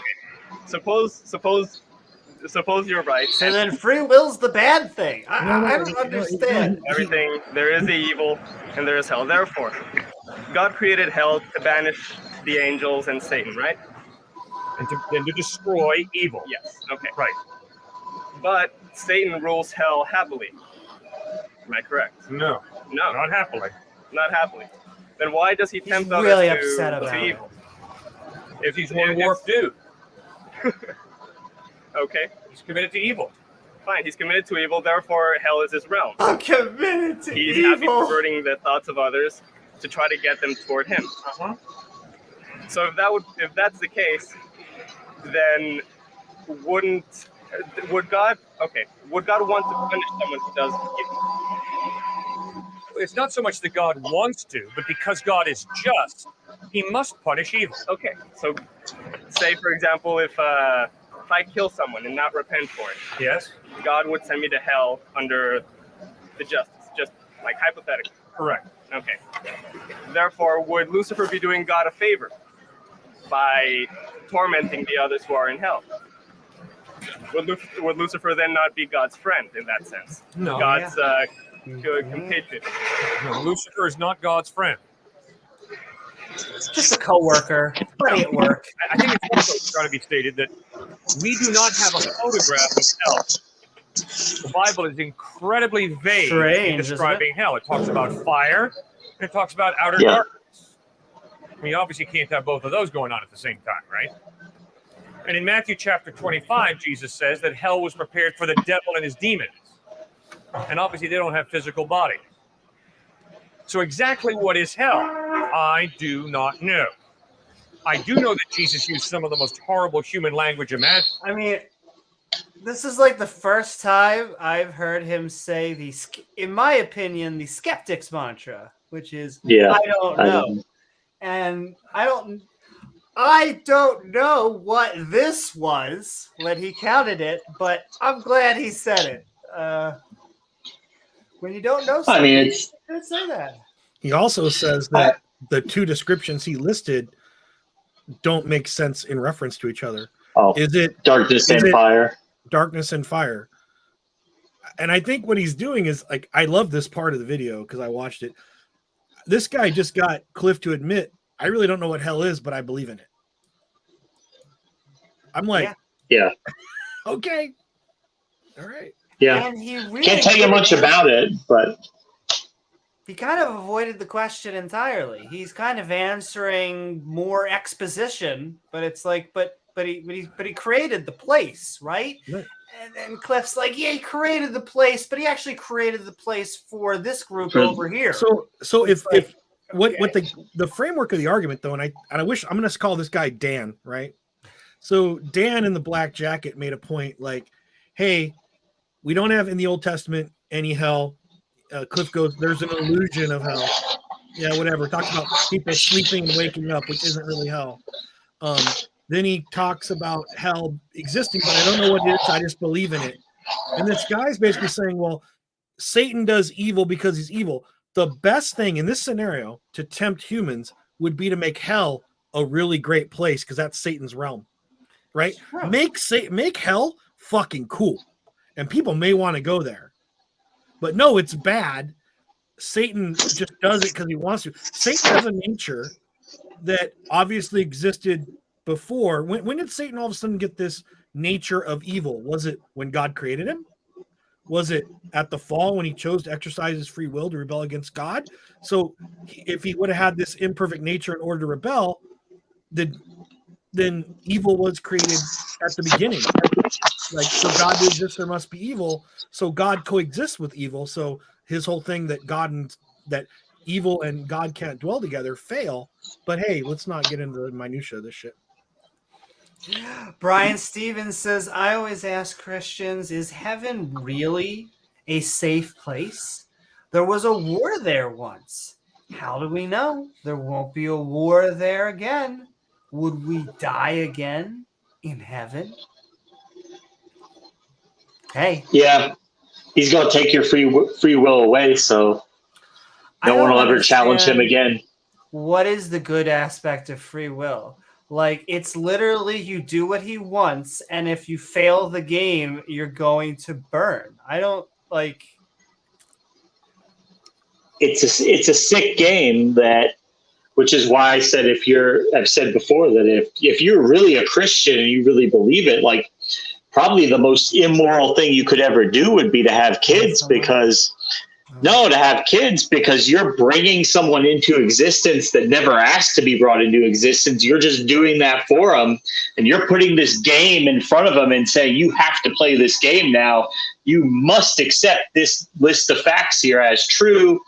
Doesn't matter that you don't have evidence. You have to accept it or you're going to burn forever, knowing that there's going to be a certain number of people who just will not be able to accept it and say, oh, well, it sucks to be you. Are you saying from the Christian worldview, James, that parents are kind of like people putting rats in a maze?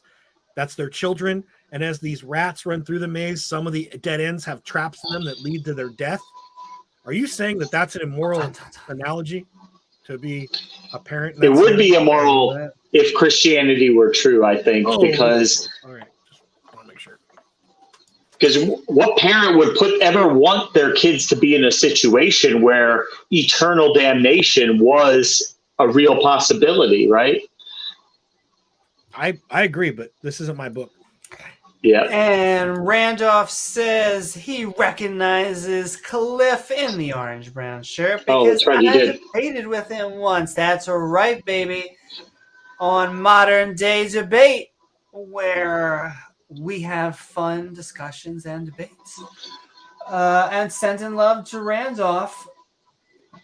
We need to get Randolph on here too on Debate Me Brah.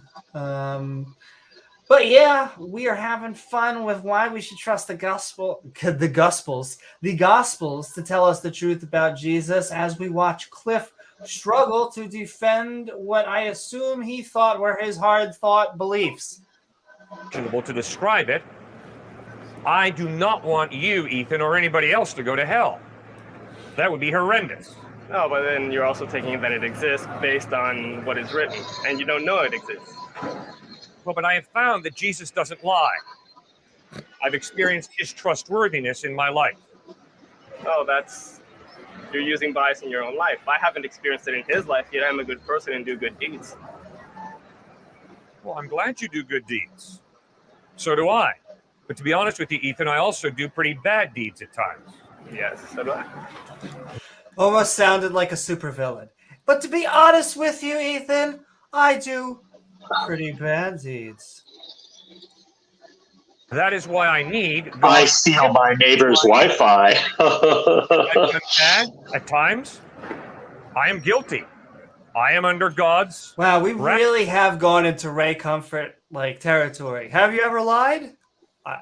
Once, yes. No, well, you're a liar then.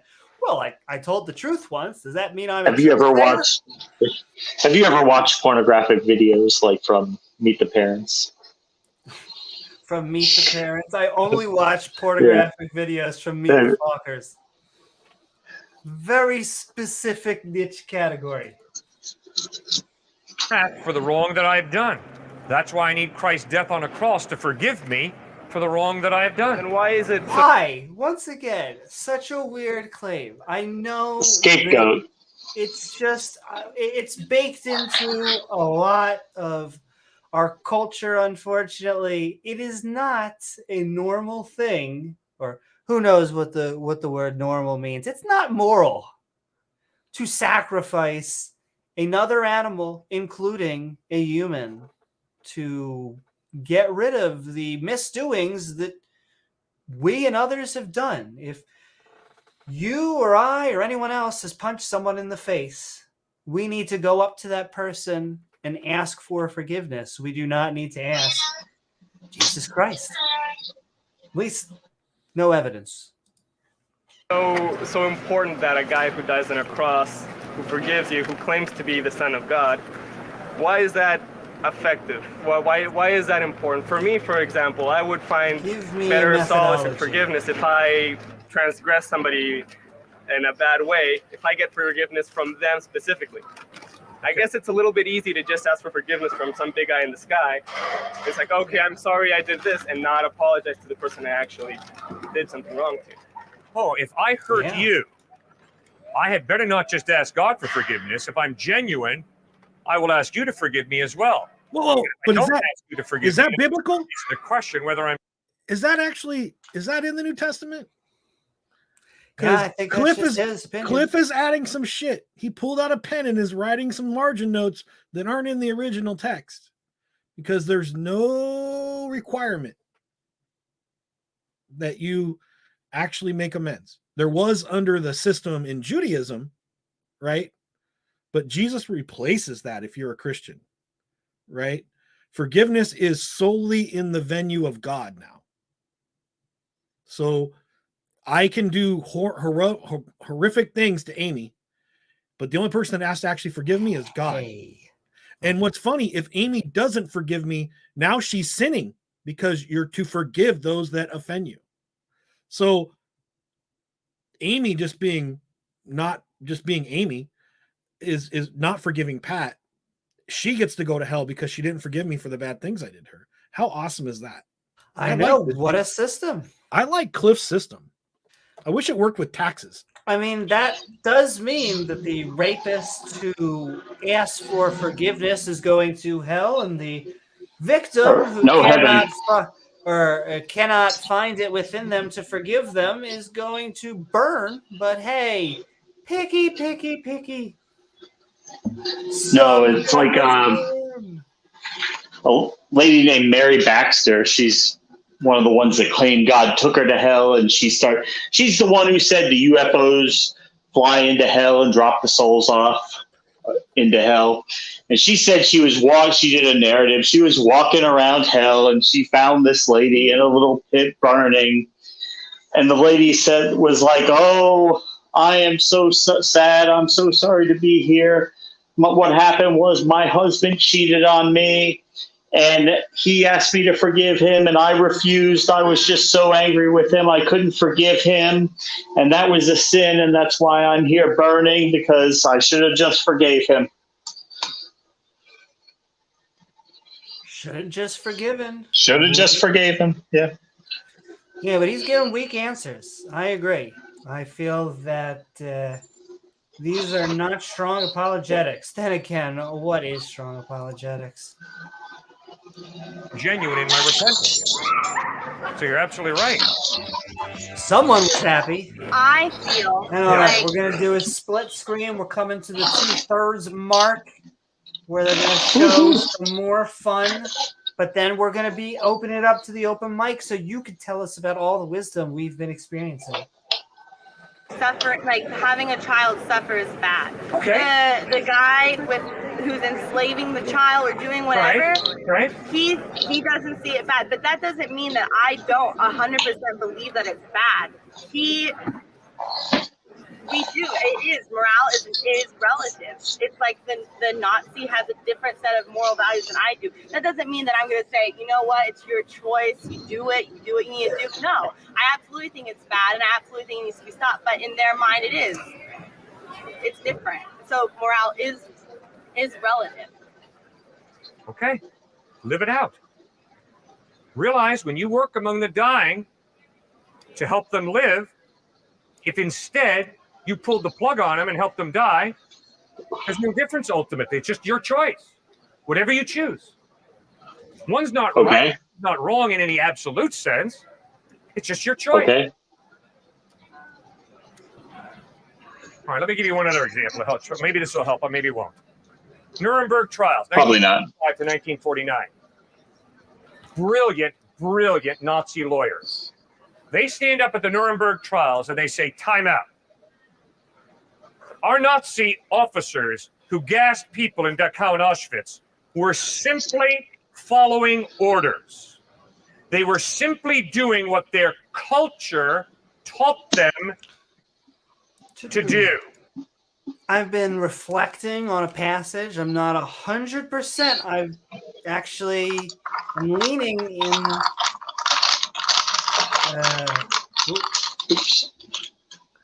Leaning in the direction that the quote is true, but it was a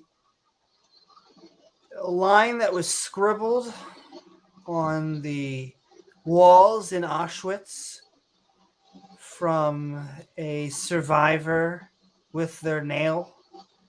And it basically said, if God exists, he may beg for my forgiveness. And I've just been thinking about that quote the past few days because it just reminds me of the atrocities that have gone on and the believers who have asked and who have looked for guidance from someone who unfortunately does not seem to exist, or if he does seem to exist, has created situations in which untold horrors can happen. And so he just sits with unfolded arms. As someone once said, you don't even know if he actually likes what the Nazis are doing. You really just get indifference from the universe. And so just coincidentally, while I've been thinking about this the past few days, he brings up this example. So, yeah. And actually, the Nuremberg trials were actually at least somewhat controversial at the time. There were a lot of legal scholars, even among the Allies, who considered them to be ex post facto type of victor's justice. And there were a lot of people who, even on the Ally side, considered it to be somehow wrong.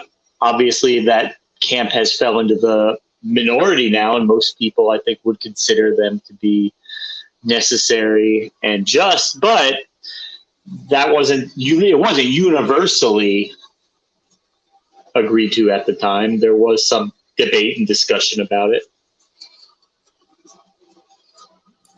And I'm also sending a love. I see Will says Pat is missing the Lord's Prayer. What is up, Will? Hey, Will.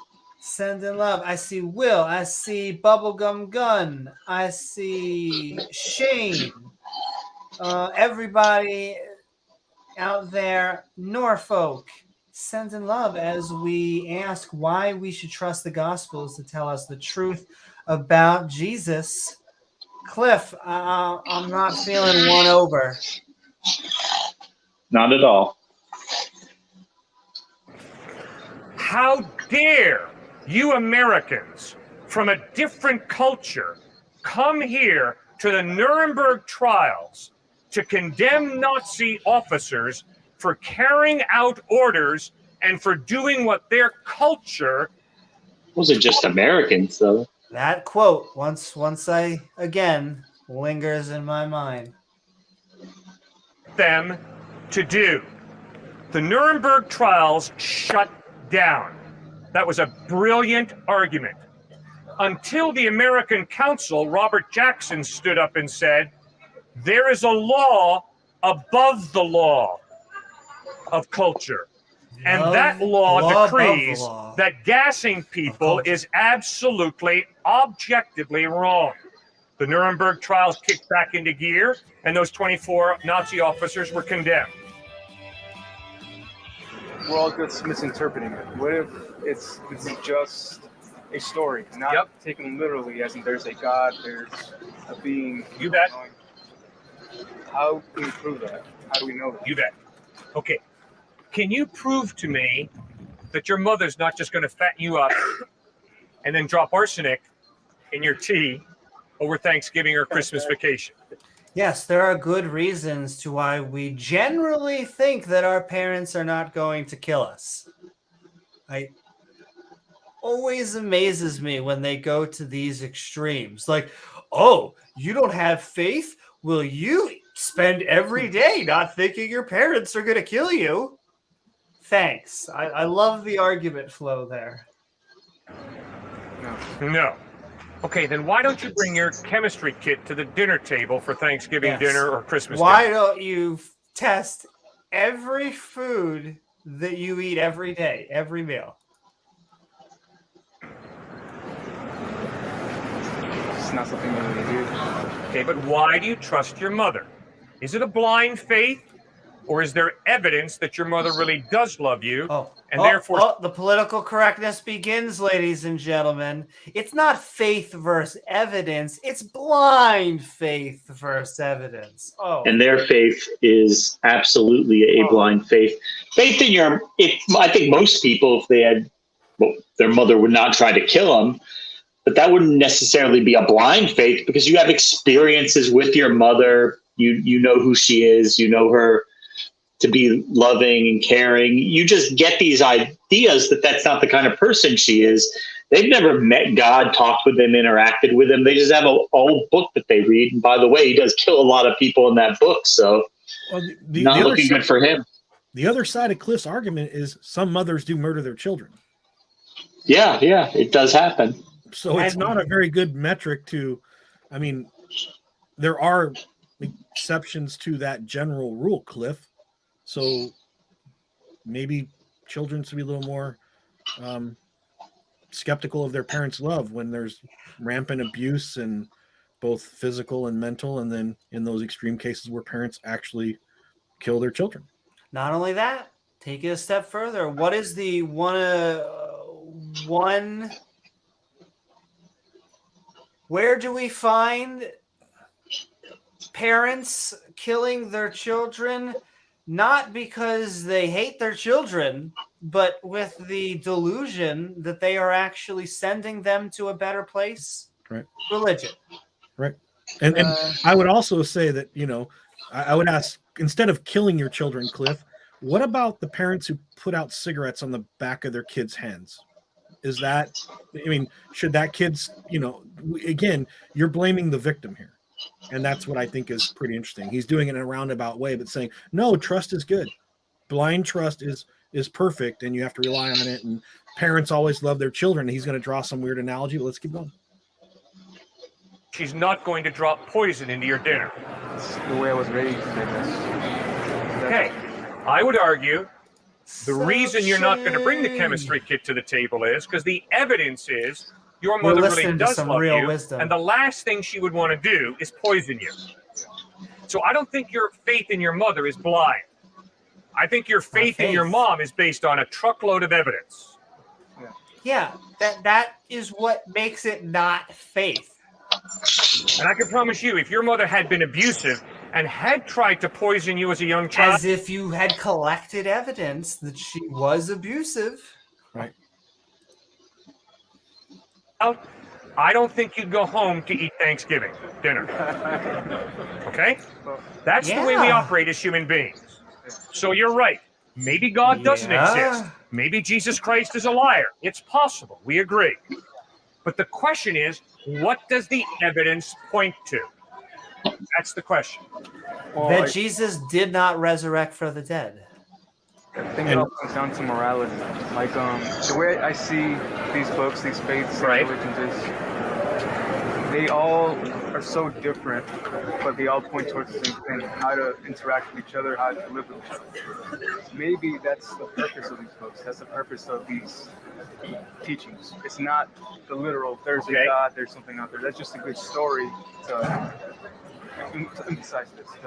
Make it I find this gentleman's take on religion really throws Cliffe through a loop. It's not really, I wouldn't say atheistic, maybe metaphorical-ish or something, but it really does seem to... Like a loose... Rattles his cage, yeah. Also...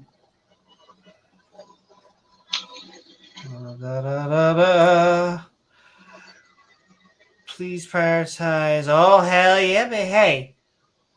Send in love. We will be going to the open mic portion of the video in a few minutes. And we always give, I would say, as much priority to our theist viewers as possible. We love Will here. And Shane is... We love him long time. Right back. Couldn't agree more. It's always nice to have someone, I hate to say, know what they're talking about, but oh my lordy, it's just they talk outside of their band of expertise. I find priests, pastors, imams, even rabbis. I mean, it doesn't matter who, they talk about cosmology, biology, sociology, just things that they are not trained Christology. in. I mean, actually, that is the one thing they probably should be talking about. You should be talking about Jesus, the gospel, and maybe even the Torah, because apparently you have assimilated that into your theology and mythology. Nonetheless, please do not be talking about, not that Cliffe is here, the age of the earth, or why genes don't mutate, and something, that's why vaccines don't work. Okay, so if I hear you correctly, what you said is, the real point of religion is ethics, how to live together.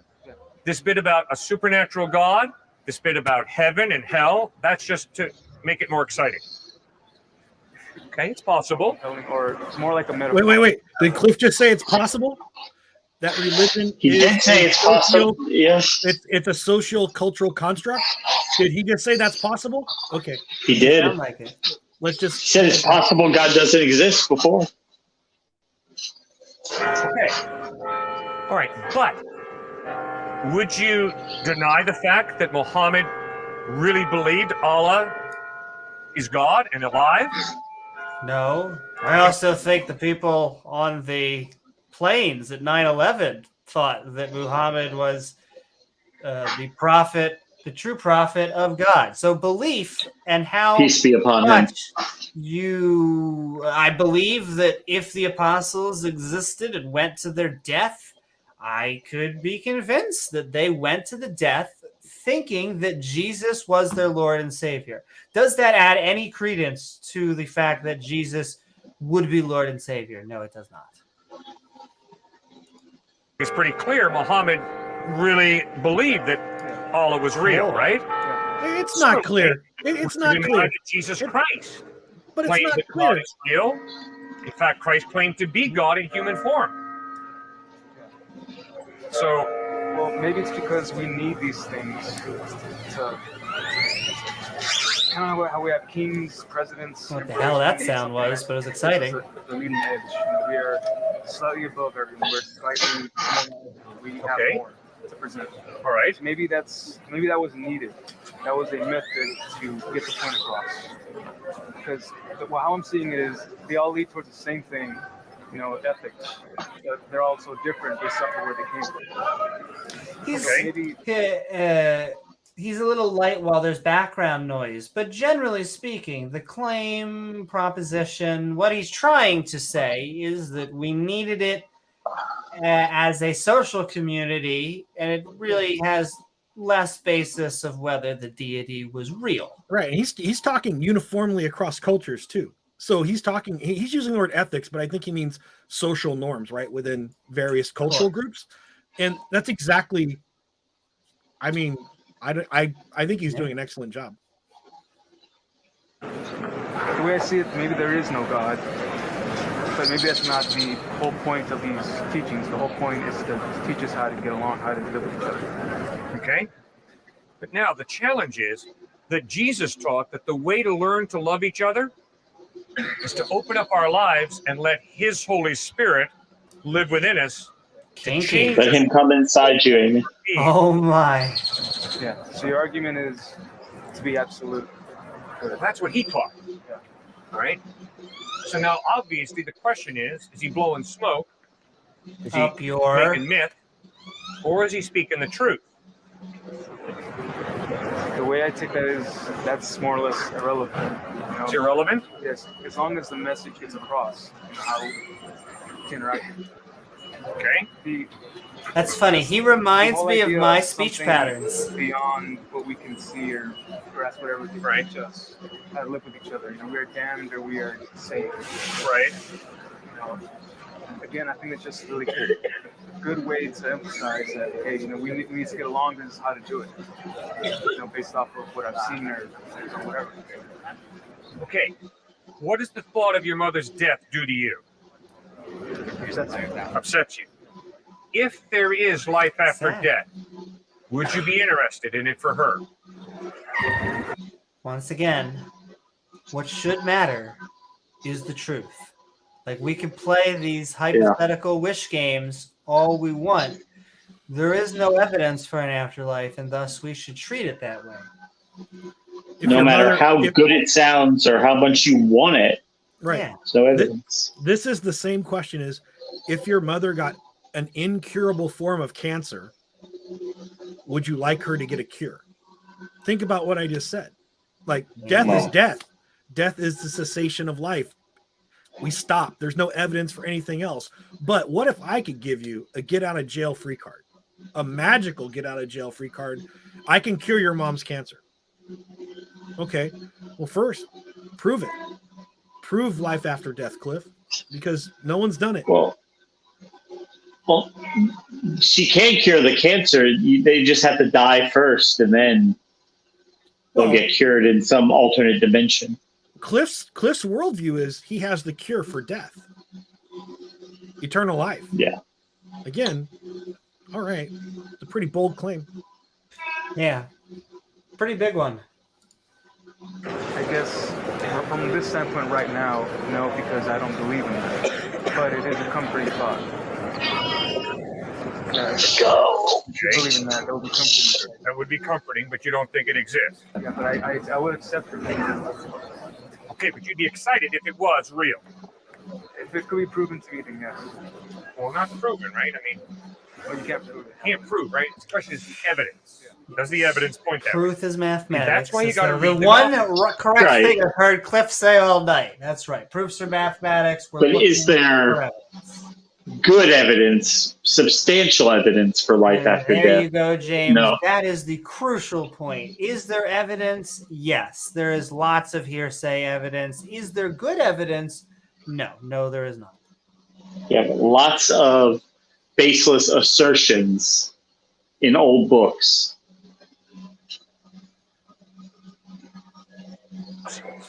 Because in the Gospels we read that Jesus Christ really died on a cross. Really? Then 3 Super days later, really. he rose from the dead. Now, gosh, you got to figure out, is that a myth or a legend, Yeah. or is that true? Because if it's true, man, then it means that after your mother dies, if she's put her faith in Christ, and if you put your faith in Christ, you're going to see her again one day. I don't think you want to miss that. The way I interpret that, though, is The way he said that, I just imagined like him putting on a backwards baseball cap, like just trying to be relatable. Come on, dude, you really gonna put your faith in the atheism thing? I mean, Wouldn't you like to see your... No, go ahead, Pat.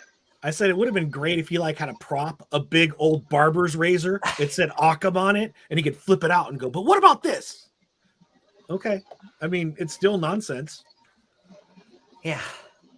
Still doesn't make sense, but It's like it goes kind of like with their bummer arguments. Like, wouldn't it be a bummer if there was no real ultimate purpose to life? If there was no grand top down, this is why you're alive? Or, but atheism leads to this or that, or this or that, and that's bad. Right. We'll keep going. We'll talk about it, I guess, in the open mic. Yeah. the absolute good was try to be taken out, but he came back, as in good always comes back. Okay, fine, but that's not what the text says, right? I mean, I think what you have to acknowledge is you're coming to the text with some pretty strong presuppositions, and you're laying your presuppositions on that text. Oh, irony! Like, yeah, he's projecting a little bit right there, right? You're coming to the text with some pretty heavy presuppositions. I actually have that in my notes. Like, I forgot that we were going to cover it, but yeah, this was pretty funny. I have ha-ha on my paper. You mean you don't just pick up the text and assume they're true before you even read what it says? Right. And yeah, he's just trying to manipulate with fear. That, I mean, it is the classic carrot and stick, you know. And the logistics, at least the Muslims, like, they start to get creative and they're like, well, you know what? Maybe we'll just add on how many women you get and what you get to drink in heaven and all sorts of fun stuff. But yet they're so vague in the Bible. It's just, look, you are going to either have eternal paradise with your Creator in which you will glorify and worship Him, or you will burn forever. Fairly simple carrot and stick. Make a choice. Not even completely original. Once again, thank you to both the Jews and the Zoroastrians. Zoroastrians. Thank you. I was kind of trailing off at the end there. You could feel. But thank you to both of those groups for giving us these lovely Abrahamic religions. But yes, the irony is just wow. But, you know, it's people, you know, very biblically. It's just, biblically speaking, yes. There are certain people, I'm sure Stuart and Cliffe are very nice gentlemen to talk with as compared to the presuppositional apologists. Nonetheless, the end result doesn't feel very genuine. It's not saying, well, the real point is that goodness wins. No, the real point of the text is this dead Christ rose from the dead. Sometimes. I'm not saying he's lying, even. All right, fine. He's not lying, but he's out of touch with reality. No. Maybe it's him that's not out of touch. Remember, this is a book. Oh, okay, good. There's a lot of time that passed. 2,000 years have passed. Right? What if something's been changed? Who's to say?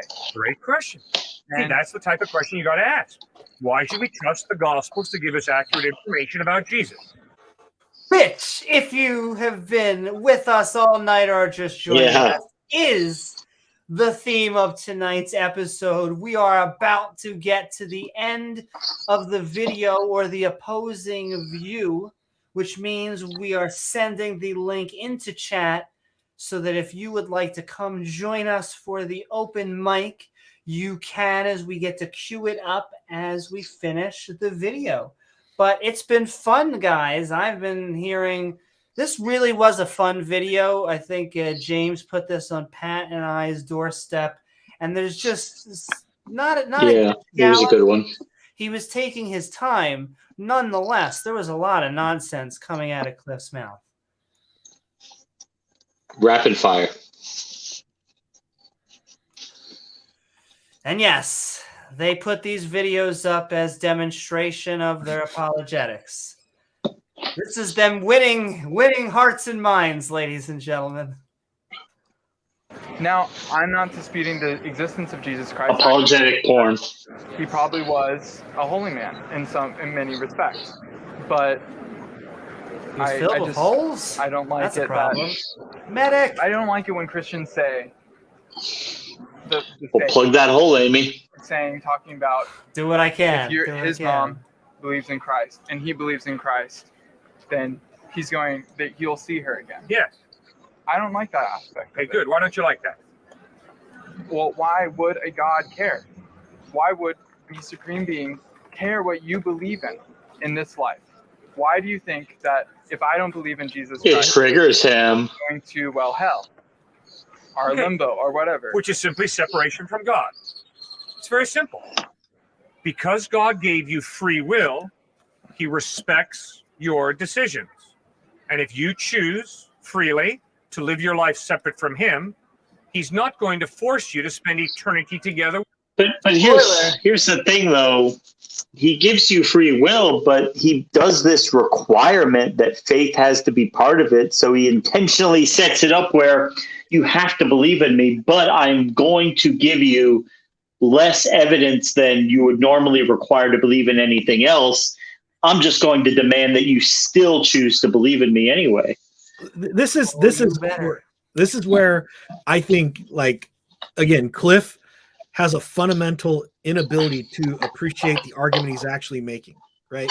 You can only get this way with lots of cognitive dissonance, right? In this system, the real scenario would be for free will. I'm just going to say, Amy and James, you're my children, right? Amy, if you want to live with me, you can live with me the rest of your life. It'll be a nice place. James, if you don't want to live with me, you can live in another place that's equally as nice. Choose. But that's not the choice. Cliffe's saying, hey, I've made one nice place and one really horrible place. And if your freely chosen choice is good or bad, that's not a choice. This is just the reality of it is. This is a projection of a spirit, which, if you believe a spirit exists, then this type of emotional manipulation will work on you, right? This is a threat. This is no different in many ways to people, blackmailing you. This is a form of spiritual blackmail. If you have a belief system where 100%. You believe in a spiritual existence, the Christian worldview is blackmail.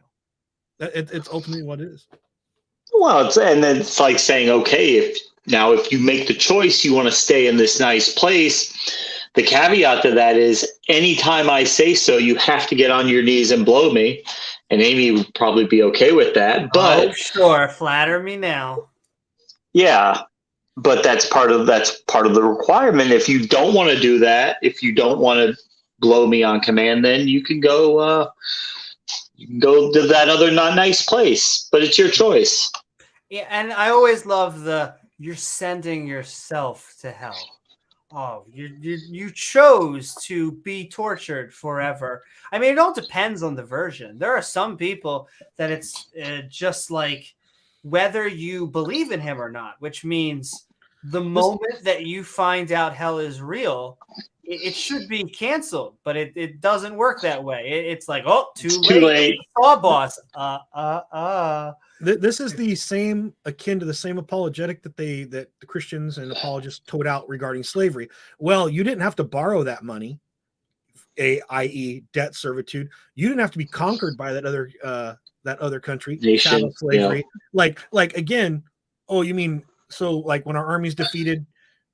You're making it like, well, you could have chose to win the battle. Like this is the same kind of nonsense. He's saying, well, you could have chose to go against God and jump in the lake of fire. Okay. Like again, this is the thinking of like an 8-year-old.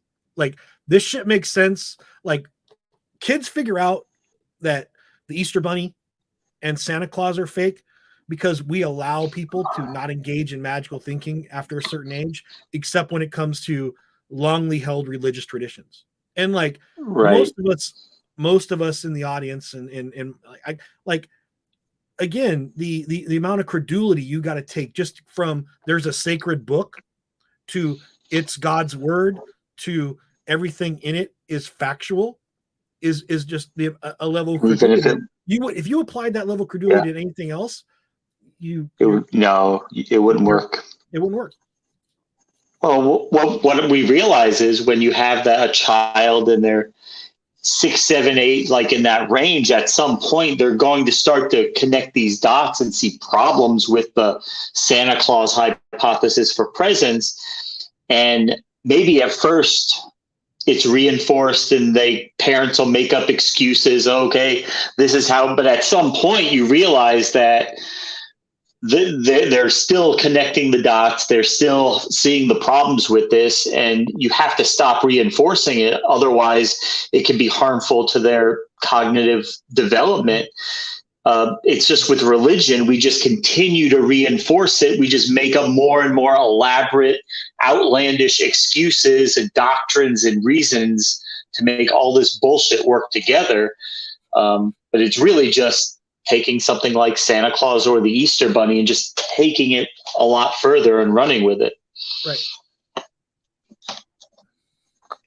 And all right, we're gonna finish. We're almost done, right? Video and then slide into open mic. Already got Mark backstage, but we would always love views that agree or disagree with our own. So come one, come all, just not on the sheets.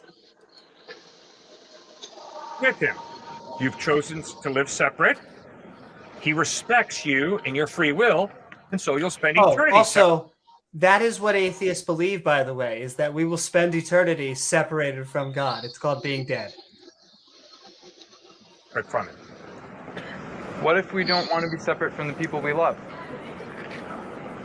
Well, then love them and live together with them, and then worship the God who created them. I love this.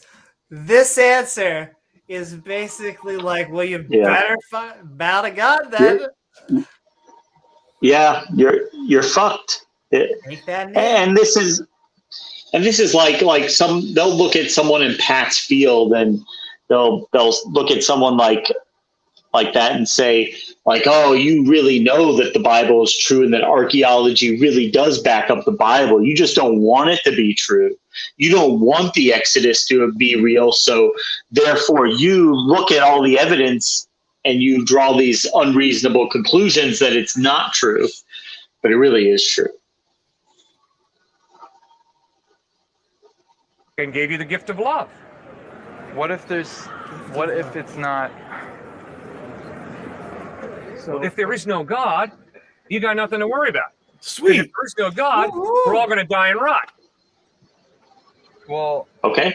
So I'm down. It's a religion. You keep saying, or as we call it, being an adult. Reality. That's reality. Yeah, sucks, but it's still reality. It's not like we're excited to die. It is the exact opposite. It is coming to terms with death so that we can live. But I would never be able to say that I would be sending somebody to a better place by killing them. Which, by the way, Christians do say things like that. Like if you listen to like a lot of these true crime stories, police interrogations, and things like that, I can't get enough of that stuff. And you hear these people make up these excuses like, well, my child was disabled. They're a burden on everybody else. They can't really do much. There's nothing in this life for them. So I was just thinking, hey, I'll send them to heaven because once they get up there, God will heal them and they'll be perfect and then they'll be happy. They don't need to live this miserable life. When reality, we would say this life is all that we have any reasonable expectation of getting. This is it. We're not sending anybody to a better place. You're snuffing out their existence forever. Be one life we actually have evidence for. Yeah. When one of us questions the purpose of religion, you say that, oh, it's just we did it for fun. No, religion is to give For shits and giggles. for the afterlife. All right. Let me be real honest with you. Every atheist has a worldview. No atheist can prove their Atheism is not a worldview. Many, probably most atheists, because we are humans, have a worldview, even if they may not be able to articulate it. Nonetheless, there is no atheist, or almost no atheist. I have to put asterisks on everything because the internet is claiming that atheism is a worldview. But he's saying you can't prove a worldview, but a worldview isn't like a fact that can be proven. It's an outlook. It's subjective. It's, your own interpretation, your beliefs on things. It's not something you can take in the laboratory. What is up, Autobot Starscream? Oh, now there's Christian mercy killing. As Aaron Ra once put it, the only kind of killing forbidden in the Bible is out of compassion. Yeah, I will say, Yahweh, the God of War, Elohim, jealous as his cute nickname goes by, he seems to have a little violence thing going on. Maybe it's just puberty or something, but seems violent before he gets therapy and decides to burn everyone forever. Which is kill them all, let me sort them out. Yeah, that's the better, more kinder, gentler version. worldview. Every atheist has faith, trust. No, Every negative. agnostic has faith and trust. The materialist says the purpose of life is make if you're money. just gonna use the word trust, why use the word faith? Just say trust. I have trust in things. And there we go, ladies and gentlemen. His last words were everyone has faith. He went for both the agnostic and the atheist. And as an agnostic atheist, I just have to tell you, Cliffe, that no, not everyone has faith. In fact, faith is a good way to be wrong. Because if faith is a pathway to multiple versions of truth, then it is not an accurate pathway to truth. If you can get to Islam, Judaism, Christianity, Spaghetti monster. Spaghetti monster. With that, that's going to Faith bring can get you anywhere. Exactly. It's a good way to not know what is going on. But Good if way you to be disagree wrong. with us, we are about to be rolling into the open mic. But it has been fun as we've been skeptic and ranting on why should we trust the Gospels to tell us the truth about Jesus. We are about to move into 30, 40 minutes where you can come on and tell us what you think about all the wisdom that we have been experiencing. But James, Pat, any final thoughts before we open it up? Well, I'm ready. Yeah, thanks for having me on. I'm ready for some Q&A and some open chat. I just want to say that all of this critical analysis that Cliffe was trying to do towards everybody else's viewpoint, he never turns it back in. There's never any critical review of his own thought process and how he got to where he's at. There's no critical deconstruction of how he got to where he's at versus other people. Well, how do you get to there? And how do you get to this? I've seen other videos with Cliffe. We just reviewed this one. But if he were to approach other questions like Islam, Buddhism, Shintoism, the same way that he approached Christianity, he'd believe in all that stuff too. But his presuppositions are only in favor of his current religious worldview. And all of his presuppositions actually preclude him accepting presuppositions of these other faith claims as well. And again, that's why it's problematic.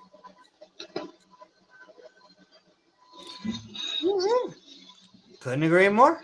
And all right, with Absolutely. that, we are going to be moving into the open mic, the link of which is pinned on screen and in chat. But you can keep on sending your comments, questions, and one-liners into Pat, James, and myself at Amy Newman. And of course, we are always looking for the opposing viewpoints as well as those that agree with our own as we move into the Skeptic and Ranting open mic, starting with Mark Reed.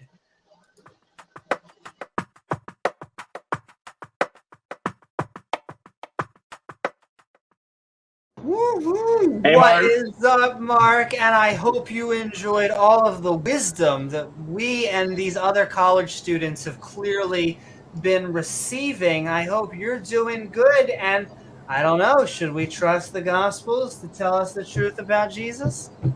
Biblically should we trust the Gospels? Yeah, if I never hear that word again, it'll be too soon. Like, seriously, holy crap.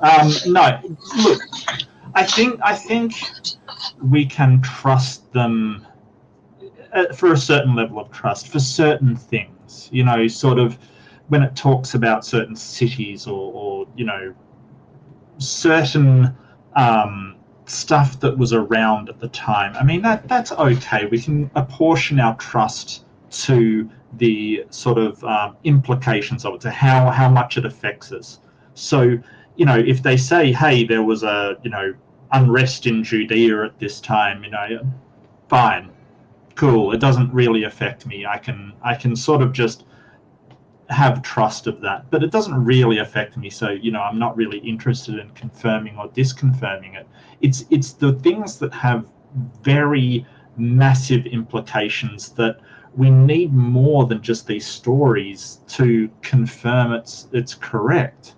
You know, especially things like the resurrection and stuff like that. It you know, I mean, to go back to good old Christopher Hitch. No, it was who did the extraordinary claims require extraordinary. I think that was Carl Sagan. That was Sagan. You're right. Yeah, I you know, so if you want to trust the Bible on, oh, there was a guy called Jesus, he was Messiah.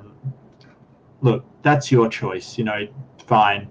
If you're going to tell me how to live on, you know, how to live my life and what I should do and where I should go and or where I ought to go and what I ought to do and you know, require me to do certain things in my life, I'm gonna need more than your trust in a book to really believe that that's the case.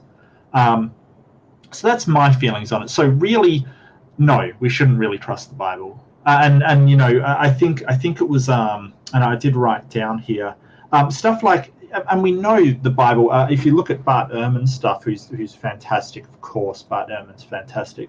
He talks about Mark 16, 17 to 18, sort of handling snakes and poison. And as you know, I hope I'm not mischaracterizing what he's said here, but he basically says that there's verses in there about handling snakes and poison that were not in earlier versions of the text. They've been added later, and they can tell they've been added later because the earlier manuscripts just had nothing about this in. And to this day, Pentecostals still handle snakes, get bitten all the time. There was a famous case, I think it was a few years ago, of a pastor dying from snake bite, as you would expect if you handle a particularly irate snake. Yeah, and it's just, that's, you're going so far to trust the Bible, to put your literal life in its hands, and we know that was added later. Yeah, it's just a bit ridiculous. And I loved when you talk about, Cliffe, let's face it, he's part of a duo, and his son's actually better because he doesn't make these claims that he makes and the ridiculous stuff that he says. He just, I think it was you, James, you pointed out, like, his presuppositions, accusing the other side of making presuppositions. And right, I just remembered at the start he said the Bibles were written, or the documents were written 20 years after the fact. And it's like, wait, after the fact? Like, you're basically in your sort of, premises here of, they were written 20 years after the fact, therefore they are true. It's like, wait, you've put that they're fact in part of your argument. Like, he smuggles this stuff in, and this is what's particularly sort of irate about, I find irritating about Cliffe, is he puts all this stuff in there that, like this, I think you've made some giant presuppositions there. And it's like, yeah, you could say, well, you have as well. Technically, that's a tu quo quo fallacy, but your new favorite fallacy. Sorry?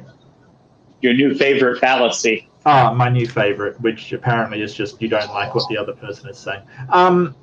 But it is a tu quo quo. It's basically saying, well, you're doing the same thing. But it is incredibly ironic of Cliffe to point that out when he basically starts off, after the fact. It's already assumed to be true.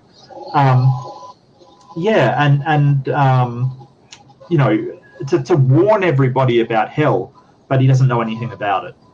It's kind of just, Cliffe, please, it's terrible. But yeah, I love Pat's take on it. Pat's amazing as always. I love it when I see him.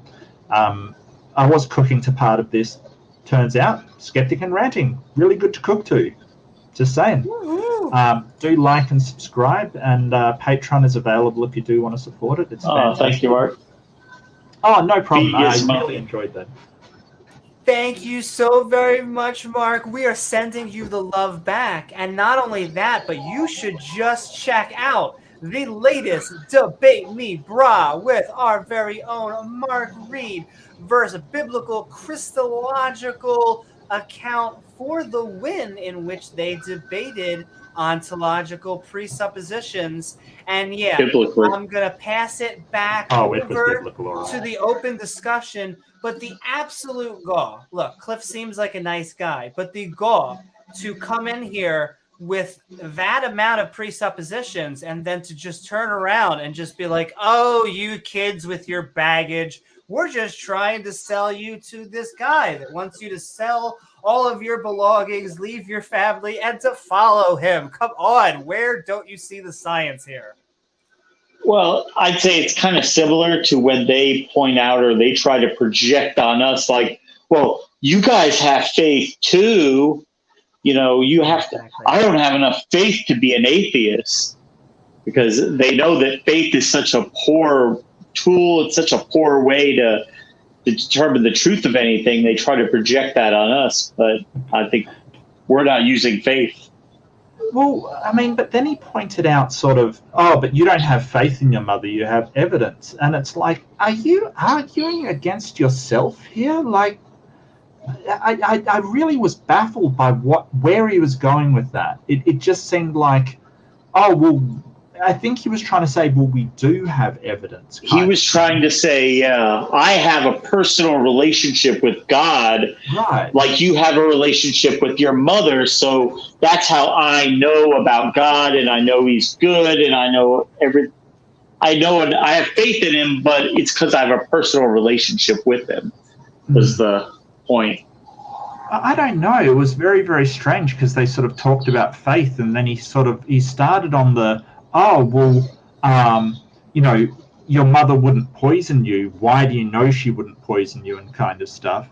And it seemed like he was angling towards the, oh, you have faith that your mother won't poison you. But then he switched it to, oh, but you have evidence of this. And it's like, yeah, Cliff, you don't have evidence of your God. That's kind of the point. I don't know where I was mystified by that whole exchange. But I must say, something I did forget, that guy in the black jacket was fantastic. He was good. Yeah. Yeah, absolutely.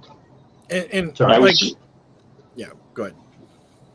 I was just listening to earlier in the day a case about a mother who poisoned her husband and 2 of her kids. So, like Pat said, you know your mom's not going to poison you until she does. Well, I think the whole point is that, and as Cliff pointed out, if your parents were abusive, you might not have faith in them because you're taking on evidence, and that's true. I mean, the second time that your mother poisons you, you might take a chemistry set to every single meal, or you might call child services and have that person removed. You know, you do stuff if you have the evidence for it. So the whole thing of, why don't you take a chemistry set to your meals?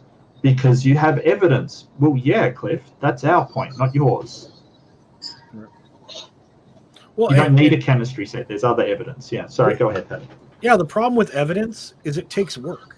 I mean, the whole point of this was, are the Gospels reliable in their account of everything involving Jesus, right? Well, you can either be like someone who doesn't care and not really have a hard opinion one way or another. You're like, I don't believe you. Like, you could be a soft atheist who just goes, yeah, I don't know about this, I don't know about that, I just don't believe in God. Or you can be a evidentiary-based materialist and actually look for evidence and everything. Like, why don't I trust the Gospels? Well, let me take, an undergraduate, not just course, but program to get a introductory degree in textual criticism, papyrology, history, so I can start making some determinations for myself. But by the time you're actually getting to the point where you can actually make a affirmative declaration whether or not the Gospels are reliable, you got graduate level and terminal degrees in those fields now. Like, this is the kind of funny thing. Like, well, why do you think you can trust the Gospels? I don't know. I haven't taken, textual criticism isn't Pat's area of expertise, but I rely on people who actually know how to do it. I can get through the data that's necessary for me to start making some of my own determinations. But first thing is, I'm not an expert in this, but you're not either, because the only thing he resorted to was dates that aren't even, he falsified his information on even how he got to where he got. He misrepresented, quote unquote, the body of evidence. And that shows you that you don't even have an evidentiary base to make any evidence. You're that I find it dishonest to the point. This is what I'm finding more and more as I come onto YouTube and start talking apologetics. A year ago, Pat didn't give a shit about this stuff. I mean, I just did school and kept doing school because I'd run into religious people and we'd talk over coffee, and I'd walk away just thinking, how do these people with all this training compartmentalize and engage in this level of self-delusion? And now I'm coming out on YouTube and talking to people, I'm realizing that self-delusion seems to be the norm in much of our societal social development. Like, this type of religious indoctrination is so socially normative that it affects our ability to be critical and to be skeptical.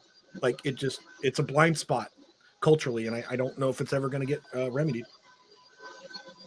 I think it's something that we especially, so the Western world, I think overall, I think the entire planet, but the Western world is going and losing its religion.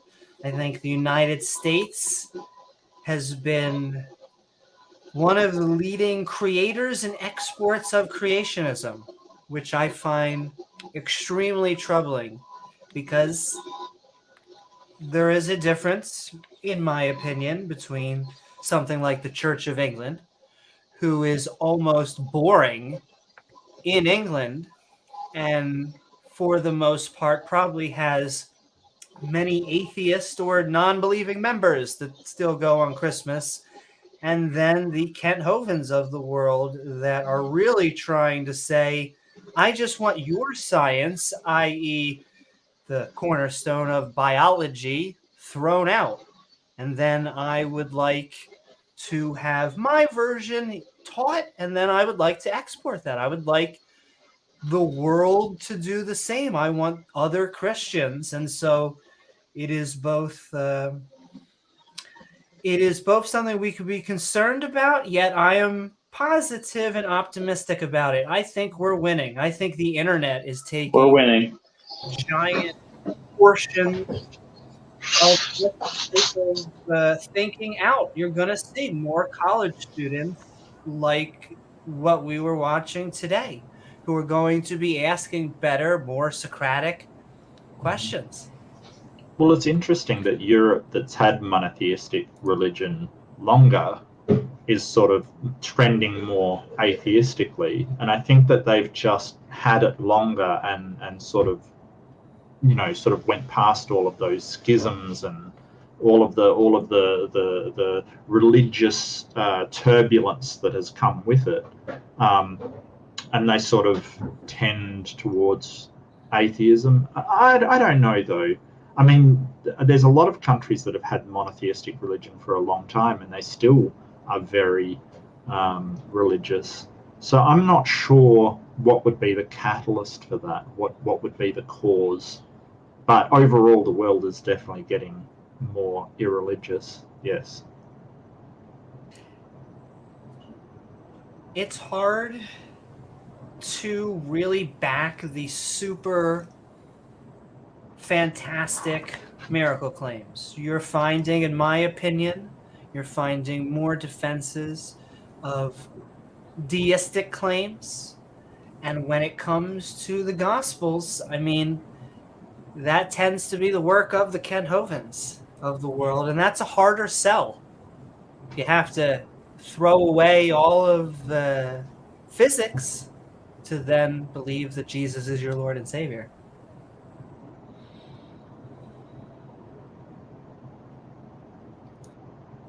But woo-hoo, I will say, because we're always looking for people who disagree with our view, we did just hear why should we trust the Gospels to tell us the truth about Jesus by Cliffe of Give Me an Answers Ministries. I don't think we're quite convinced tonight. I think that they had, like we've been saying all night, they had really good questions, which that and doubt are generally the major enemies of fundamentalist religion. One of the questions, and they're all great, from the guy with the black jacket, he was fantastic, but one of the ones was like, did God make evil?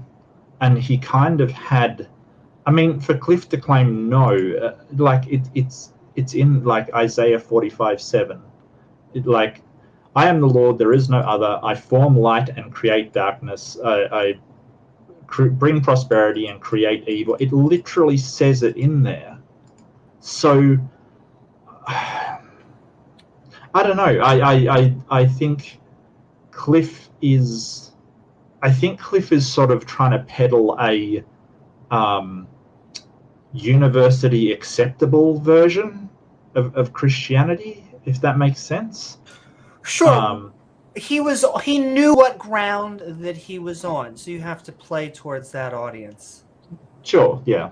If you want to put it that way, I think he was presenting a Christianity that he could sell, or he really believes that the Bible doesn't say that. Would be weird, but sure. No, I agree with you 100%. In fact, I will back up your point by bringing up what Pat said, in that he was playing with numbers like a car salesman. Like, was Paul 20, 50 years? 50. But hey, numbers, what are numbers really? And Who knows? Exactly. But that's a big deal to me. The fact that, and Paul, once again, isn't a gospel writer, yet when we are dealing with these types of documents, accounts, it kind of matters to me that they are many years separated from the fact. I mean, the latest, I think Pat was saying, was 100 so years. Can you imagine if you're saying, look, I have a story, it may have happened 100 years ago, but it's basically as if I was there. Would anyone accept that in court or anywhere? Well, one thing that I noticed he brought up on the Gospels was that he brought up and said, oh, well, the Gospel, because the other guy said there's other Gospels, and he said, oh, well, the Gospel of, what was it, Philip, I think? Correct me if I'm wrong. Gospel of Philip, Gospel of Mary, were these people apostles? Notice the one he missed of the non-canonical Gospels there? Thomas. Thomas was a disciple. Just left that one out, did he? Like, were they disciples? Apostles? Yeah, he was. Why didn't that get included? Because it was... Go ahead, Pat. Why wasn't that one included, Pat? Tell me. I need to know. Well, so the Gospel of Thomas is kind of interesting. There's some different scholarship on it, like where it would actually come into, you want to consider the Christian canon record.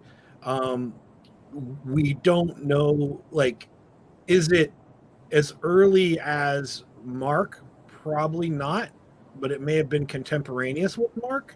Most people traditionally have put it into the 2nd century.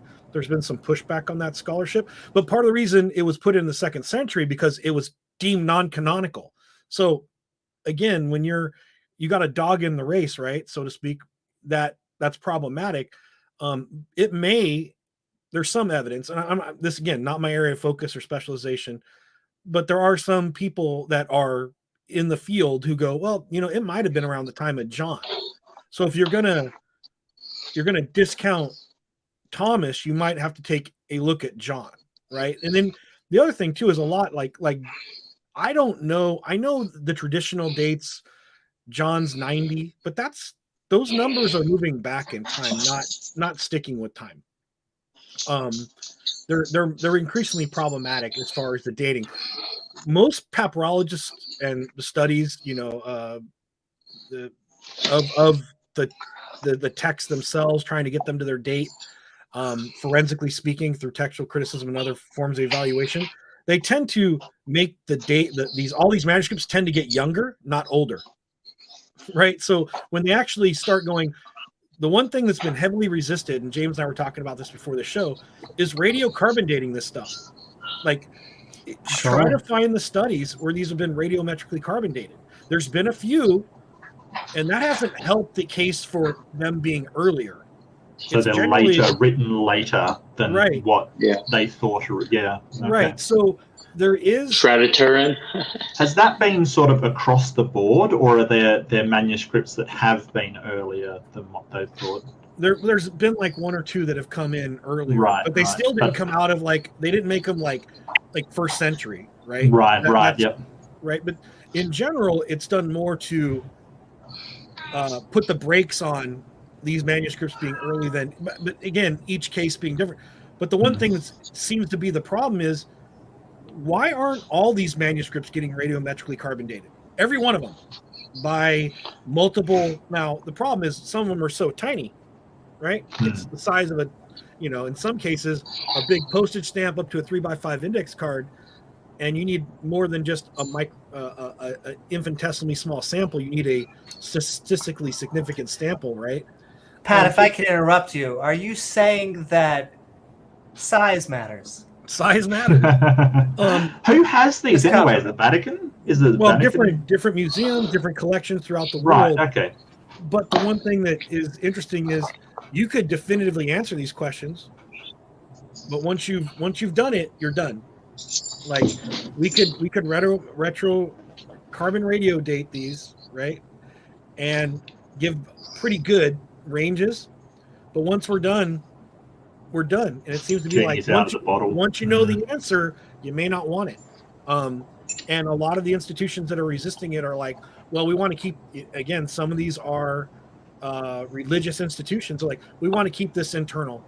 We're good with relying on textual criticism and paleography, right, in order to look at these texts. As good as paleography is, it would be better if it had additional sources for data, right, like radiometric dating, right?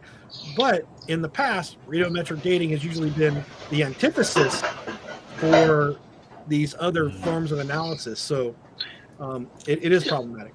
And they'd so, have no reason to lie about the dates. No reason at all. Take these earliest supposed texts. Again, you can go through all the different P fragments. There's hundreds of them, and go through them and start actually giving them to 2 or 3 recognized institutions that have the technological expertise to do this. And then when the results come back, make them publicly world known. Don't just go, well, there was a study and it kind of showed that we were off. No, put it on the front page of every newspaper in the world, but that's not going to happen.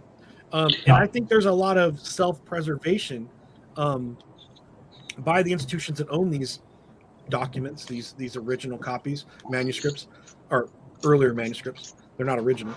It's kind of weird because they're saying we want the truth kind of thing. Like, why not just let the truth out? No offense, religion. They'd rather bury their head in the sand. They don't want to know. Religion's not about truth. It's about theology. And that's one thing that people 100%. Say. Right. So I study religions. Religions have never been about the truth. They've been about social norms and the theology that creates the social norm framework. That's it. There's no seeking truth. Well, I mean, with the other methods like the textual criticisms they use, they can develop apologetics and mental workarounds and do some crazy mental gymnastics to say, well, even though it looks like it's younger, it's actually not because of X, Y, and Z. You can't argue with a scientific test. I mean, that it is what it is. You can't say, oh, well, I mean, they could, but it's just not very believable when they say, oh, it's all wrong. And Pat, I'm going to let you make one more comment. Make that comment, and then we're going to get Peter in. Yeah. So, even as a historian, I have to operate with a certain amount of, do we trust the version of Mark we have? I'm using Mark as an example here real quick. I generally agree that, it ends up being talked about in the 2nd century by some church fathers and appears to be quoted in places. Now, I assume that the church fathers quoting Mark are quoting from a copy of Mark and not the other way around, that the quotes that are coming from their church fathers aren't being re-engineered back into Mark. But I can't always exclude that possibility. I also assume that when the church fathers are looking at what we identify as Mark, that they're identifying a full copy, but we have no, Mark may have been 5 chapters in the late 1st and into the early 2nd century, and it got added to. And why do we know? Is because we do know that Mark had a resurrection account that wasn't original added to it. Mark, there is an extended version of Mark because the just empty tomb, the women running away and telling no one, is how the text originally ended. And then an entire section was added to have a resurrection affirmation account where Jesus actually appears, because the text was quote unquote insufficient in its pronouncement of the gospel, so to speak. Christians didn't like it, and so the text was changed, or at least some Christians didn't like it. So it started off the way it was now, and then it was added to, and then they eventually took the additions away? No, the additions are left in there. So the earliest copies of Mark that we have no quote-unquote Jesus appearing to anybody. It's just the empty tomb. It's just the empty tomb, right. And the women running away. And all right. With that, we are going to get Peter in and go for about 20 more minutes before we go into outros and, of course, the after party in Discord, which is in the link of the description below. And all right, Peter, we are skeptic and ranting on should we trust the Gospels to tell us the truth about Jesus. I hope you're doing well. And what are your thoughts about the video, the topic, or, tacos? I already feel bad again because I didn't see the video. I didn't see most of what you talked about. So We're I'm going glad to you reframe did. this. Peter, hold on however, 1 second. Welcome to Skeptic and Ranting. We Well, are just I was- talking in general. Should we I trust the gospel? was about to say that ever since I joined social media, I've been a skeptic. I've been ranting for several hours straight right now, which is probably why I'm still awake and why I missed your stream. That's a different story. I did catch the last part, and I'm shocked. I'm really really shocked, Pat. That are you really saying that Christians wouldn't want their manuscripts to be dated? I mean, that would. I agree. That would leave will leave no wiggle room to certain interpretations, and it wouldn't make clear which was added in later and what wasn't. That does And appear to be some of the allegations coming out of some of the leading textual scholars in the field. It's inevitable. So if you have a text that isn't conclusive, and if there are claims in there that are really really hard to believe, unless you believe in the whole God concept in the first place, yeah, it's not going to help if these pesky scientists are then trying to unravel the sequence of the text and to see which is the most accurate one and which is the closest one to what may have been an original, because we don't have any originals. There are none. So they're going Pay to no fight attention that. to the man behind the curtain. Yeah, they're going to fight that as long as they live. I don't see that any of it will ever be dated unless the entire religion cease to exist, and I don't see that happening. There will always be people who believe in it. I'm glad. I can almost imagine them destroying the manuscripts to prevent it from being dated. Yeah, and that I don't think that should happen. To me, that is cultural heritage. We should keep that, and we should. I don't Keep think they that would go that far. I don't think so. You never know, Mark. You never know. I don't know. I mean, the Vatican You can't test God. hold on to all kinds of things. They just vault it up so no one can ever see it, kind of thing. I don't think they'll go that far. And that's another thing. That whole library that's in the Vatican, we should be able to have access to it, and not just people over 80. And some people that are vetted to the point where they won't even speak about what they saw. Some people who are while being already dead. Yeah. I don't see the Vatican opening up to secular sources ever. No. I will say this though, we should be skeptical of some of these conservancy bodies that may have a theological agenda. I agree. The only reason I say that is because these earlier manuscripts, like in the 3rd, 4th, 5th, 6th century, that were altered, that we detect the actual interpolations, the additions, deletions, and all this other stuff, and even into the Middle Ages, when we see quite a bit of textual alteration for theological reasons, we catch them. And these were in the care of the same organizations, effectively, right? But when scribes were adding things for theological motivations, I don't think we should put that past modern caretakers either. No, I fully agree. But there's another thing when it comes to the Vatican. There might be things in their library, right, that contradict whatever they are preaching, but could be to some kind of benefit for to the rest of the people. Imagine there's an old scroll in the Vatican, some 2nd, 3rd century piece of papyrus. It's in fragments that says that the Bishop of Rome is not the prime pope, the head of the church, the prime head, right? What if there's an early church father saying no, instead it's actually the Bishop of Antioch, and I got it from Peter himself, the first bishop of Antioch. I'm guaranteeing that would be a important document to come out, but I'm not saying there's a conspiracy. That they would destroy. Yeah, they would the destroy Bishop that of one. Rome would have the first. But like, would the Bishop of Rome ever release that document? There's no way. Right, but what I'm saying is it may not be destroyed today. I think the Conservancy is better, but it getting destroyed in the 12th century, shit getting thrown in a fire, there's I just, I'm skeptical that things weren't purposely destroyed in order to support theology, because we've caught it. We actually have caught it in numerous instances when they didn't realize we had the evidence. They're like, why has this manuscript got an erasure on it? Why did someone take the time to scratch off the old ink and delete it out and then write something different on top of it? Trying to use the same.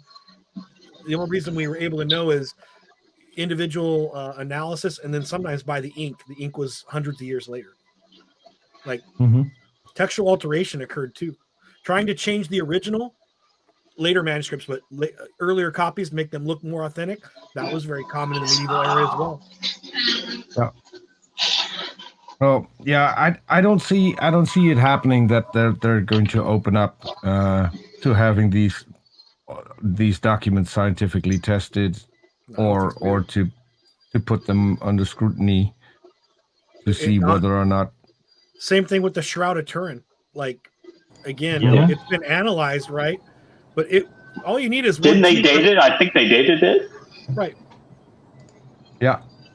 But again, it's still held up as a religious artifact, even though Mark knows this better than anybody else here on the panel. It's been debunked. It's been fully debunked, but it's still held up as like the minute it was debunked, they should have cut that thing up and sent it to the four corners to be reevaluated for additional testing, right? But you can't. But it's still an artifact. There's still a relic that they present as the Shroud of Turin. Right. Yes, and that is the weird part. They still present it as the exact same thing it was before it was dated, even knowing that it can't be that. Yeah, Otangelo is really strange. Once they've come out with something, and you see a lot of this in like what am I thinking of?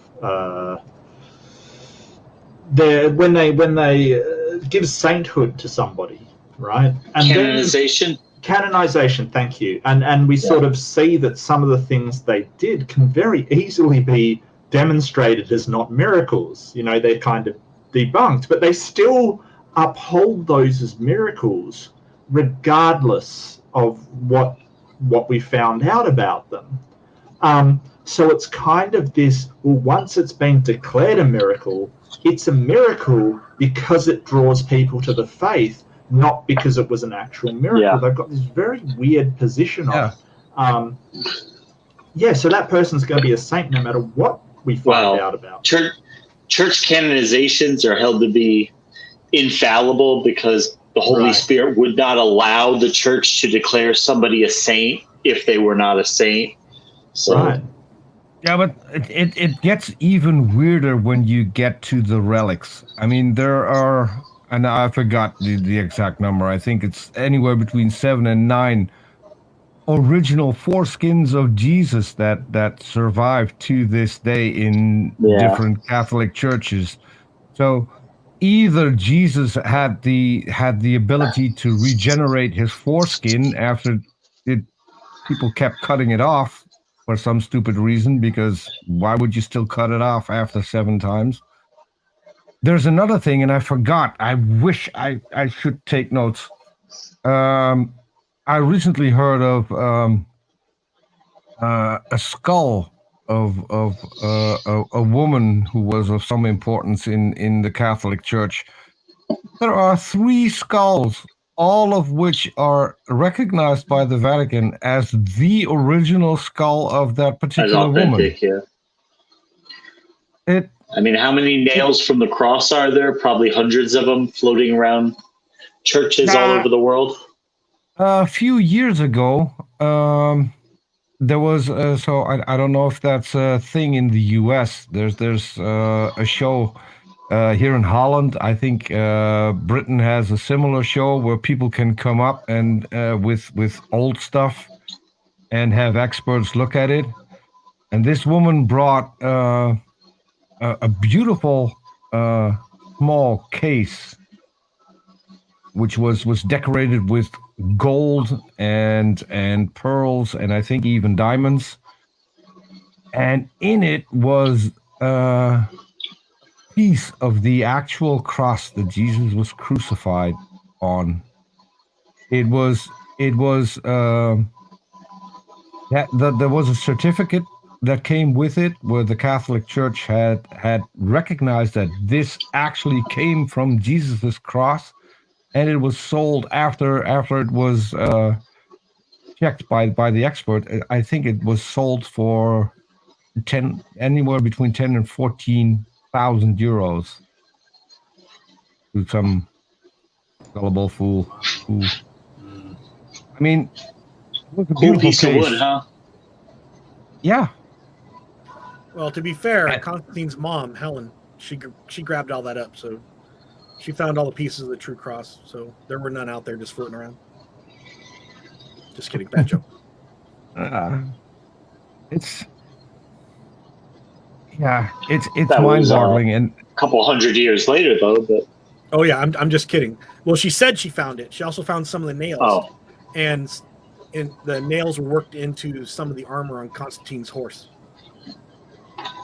well, and now I forgot his name. Pat, have you heard of the American the Christian researcher who found pretty much everything? I mean, he found the Ark of the Covenant. Ron Wyatt.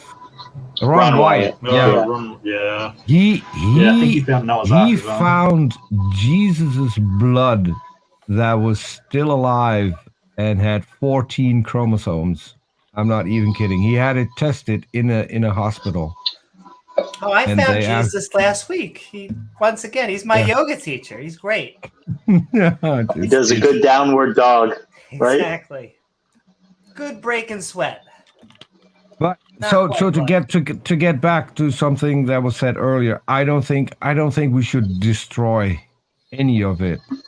We need to check it. We need to verify it. We need to date it, and then figure out how Christianity got here in the first place and what is and isn't true in everything, and do as good of a job as we can. But I just they'll want to make never- a terrible. they'll Sorry, never go let. ahead. Yeah, they'll never let scientists do that. No. I just want to make a It's not gonna terrible joke and say that I didn't Always know that allowed Jesus was into yoga. I thought he was into cross training. He was a CrossFit guy. CrossFit, yes. He was into CrossFit. Yes. CrossFit God. Extreme Edition. You can only do it Yeah. once. Sorry, that's my one terrible joke. I'm going to take that as, license for a terrible joke. Thank you very much. Yeah. All right, Mark, you may leave now. No. I'll see myself out. It Go to makes the a lot of sunflower sense. room. He was. If we learned anything, we need to stretch before we resurrect. That's a given. I mean, I'm going to go out on a limb here and say that we need to stretch as many messiahs out as we can, especially the long-haired, tan, tall, dark, handsome. I think these messiahs are the ones we need to get. Okay. I'm glad you said tanned because I'm not tanned. For just a moment, I thought you were talking about me. Long-haired, It does good-looking. make sense. Yeah.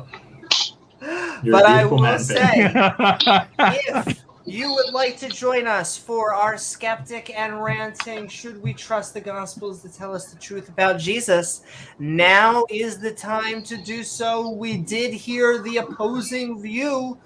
with Cliffe trying his best to convince college A students. feeble attempt. Yes. You missed something there, Amy. What did You I could miss? have done this in a much more religious way. You could have said, "Speak up now, or forever hold your peace." Oh, okay. I thought you were going to say on my knees. That also works. That also works. Yeah, I was going to say that because something that Pat was talking about earlier, or Mark, I forgot who it was. I was I had this weird intention to come in here and Good say, start already. I am your Lord God. Get on your knees, especially you, Amy, because it's your favorite position. but I thought better of it. All right. I mean, it got scary for a second, but it sounds like a polite gentleman. So how could I reject an offer like that? Unless I don't have free will, yada, yada. I guess that's for a different podcast. Bo, that's right. Listen, That's the BDSM sexy, version. twink, Jesus. I feel like this is a concept we can get behind. But yes, Daddy Jesus also works. We're finding so many variants tonight, ladies and gentlemen. Nonetheless, I haven't found any good reasons to believe that the Gospels are, how should I word this? Historically, literally accurate, as in they are giving accounts of the literal form, because obviously someone did write them from the time period. The most annoying misconception that I find, and I would be remiss if I didn't bring it up, is people, Christians specifically, that do not understand that they are anonymous texts and think that no, it was written by Mark. We have one of the authors of the Gospels with us tonight. It is finally, you thought it was anonymous, but no. And I find some Christians who find it offensive when you even will say that they are anonymous and you don't know where it comes May from. I kindly interrupt and tell you that you have at least two authors here. That you have Mark Not and of the Peter. Gospels. No, Peter was a gospel, wasn't he? Yeah. Ladies and gentlemen, we have basically giant portions of the New Testament authors right here telling you that God does not exist. I mean, what more do you need? And don't forget the Messiah's brother as well. Wasn't James his brother? Ladies and gentlemen, we are just cleaning. Might not have been biological brother. Well, that's true. Yeah, we don't know in what sense. But Jesus' hey, homie. The second coming could happen. Is it? No, nope, we're doing good. Or as George Carlin will say, if God isn't real, may he strike this audience dead. You're all fine. That's right. And so are we, ladies and gentlemen. But Pat, looked like you were about to say something. I was just going to say, if all this miraculous shit happened, why did no one in Jesus' hometown believe in him? Yeah, that seems to be a problem. Maybe one or two of the women in Jesus' hometown knew Mary got around before Joseph. And there was some big story, right? Maybe the fact that Jesus wasn't a carpenter. He was a day laborer, right? That's actually translated from the Greek. It's carpenter, making him sound better. Dude moves stuff from one pile to another, help people build things. That's about the best thing that can be said for Jesus's occupation, right? Again, he's an illiterate guy walking around talking whatever he's talking, but no one in his hometown believes him or his message, right? So think about it. If the people that know you say you're full of shit, you might be full of shit. Just a little. Just thinking. It's a good clue. Also, another good clue. I think I have to bring this up once again. Once a podcast, contractually obligated, even as an ex-Jew. But if the religion of the prophecies are kind of like, doesn't look like our guy. In fact, we were expecting him to take back Jerusalem, and he kind of like got really interested in music and started playing Nine Inch Nails. We're like, yeah, not quite the same. I know that close enough though. I know they're like picky. The Jews are just holding out. But the United Nations fulfilled part of that prophecy. They gave them back Jerusalem. They don't tend to pray in the direction of the United Nations, however. And they're still waiting once again. It's all about that second coming, ladies and gentlemen. It doesn't matter if you're the Jews or the Christians. Somebody's got to come back to Israel. The zombies got to come back, and it's got to be a good old apocalyptic party. Well, it's not much of a fulfillment of a prophecy if the UN knew about the prophecy and went out to do what it said. Listen, picky. And they literally went out of their way to fulfill it. It is like ordering food and then taking that fulfillment as evidence that I guess you are the chosen people and that you are deserving of land. Nonetheless, I mean, religious wars, that's a rarity. I feel like that doesn't happen often and will probably never happen again because honestly, we have this God to come down to us each and every day and just explain which one is the real religion. And that's what I like about this God and the many thousands interpretations and creations. Woohoo! What's up, Afro-Humanist? Bible explains why by saying you will be hated by even your household. Jesus didn't come to bring peace, apparently. He actually has a different product for sale. Yes. There really seems to be two methodologies that religion likes to spread. And not quite a dichotomy, but let me tell you, which one would you like in the Choose Your Own Adventure story? Because history tends to repeat itself, or at least it rhymes.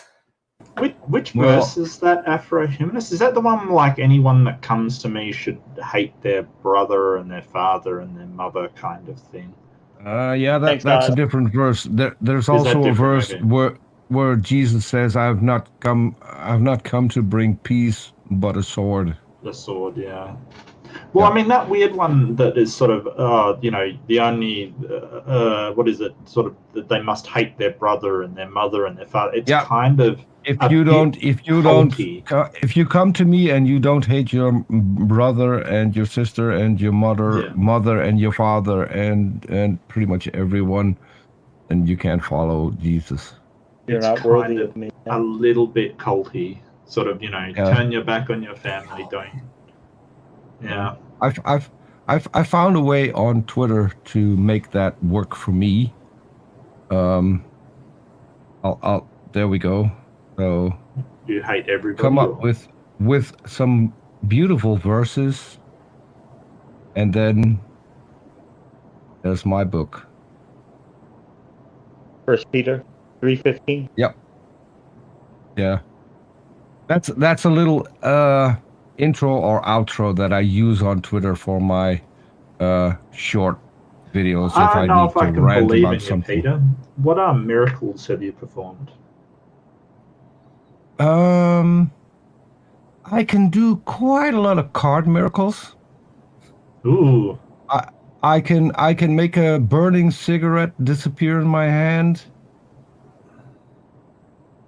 which has freaked out people because I've done that in a radio studio where I apparently couldn't smoke, and so I put the burning cigarette in my hand, and then the guy was frantically looking for where I put it because he thought I somehow threw away my burning cigarette somewhere on the floor, and he Although wouldn't give up. Electronics, mate. I can also make sugar into sugar cubes and vice versa in my hand. All right, I believe that's Oh. miraculous. we have a prophet. Yeah. And I Forget will that say, walking on water stuff. Hold on. It's all about the sugar prophet. cubes. No, the prophet is Arn Ra. He made a prophecy starting 2020, and I don't know if I have that one saved. I should have saved it. and I will say, while he's finding and- that, we go in about 5 more minutes, and then we're heading out into outros and Dun, dun, dun. into the after show. If you would like to join us on Discord.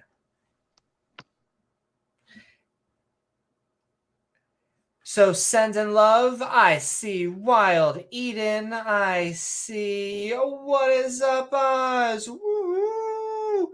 Tangang yo. Okay, I found the prediction, Amy. All January right. 2nd, our prophet Arn Ra said, I predict that in 2022 there be false prophets saying they have come in God's name.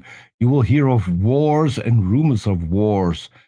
Nation will rise against nation, and there will be famines and earthquakes in various places, just like every other year of the last few millennia. It's a miracle. I mean, how did he know? Makes sense. It definitely makes sense. Yes, I'm and betting I went that one's over- going. Sorry, Peter, go ahead. Yeah, I'm betting that one's going to come through. So- I went over and I subscribed to Biddy Buddha. I didn't know that I wasn't subscribed. I thought I was, but I wasn't, so I subscribed. And you should too, because, it's a new channel getting started. Pat's on it. What else do you need? Oh, since we're on that topic, I recently left a comment on a fairly new channel. It's some obscure Australian guy who does debates, and he left me a very kind comment under my comment. So people should subscribe to this guy. He's called Mark Reed, and he's been doing debates, and so people need to go and subscribe. I would say he's been enduring auditory torture based on his last debate. Biblically speaking, your evidence has not refuted my ontological. Never mind. Sorry, I can't do it. Yeah, please respond. Actually, it was respond now. Oh, respond now. Respond. Just. Yeah. I love how I was ordered around. It was great. Yeah. Fun times. I'm never going to live that down, am I? That's just going to be my life. No. Hold on. So I spoke to a few people about that debate, and Primus Funk was one of the people who said that was a magnificent debate, and he learned a lot.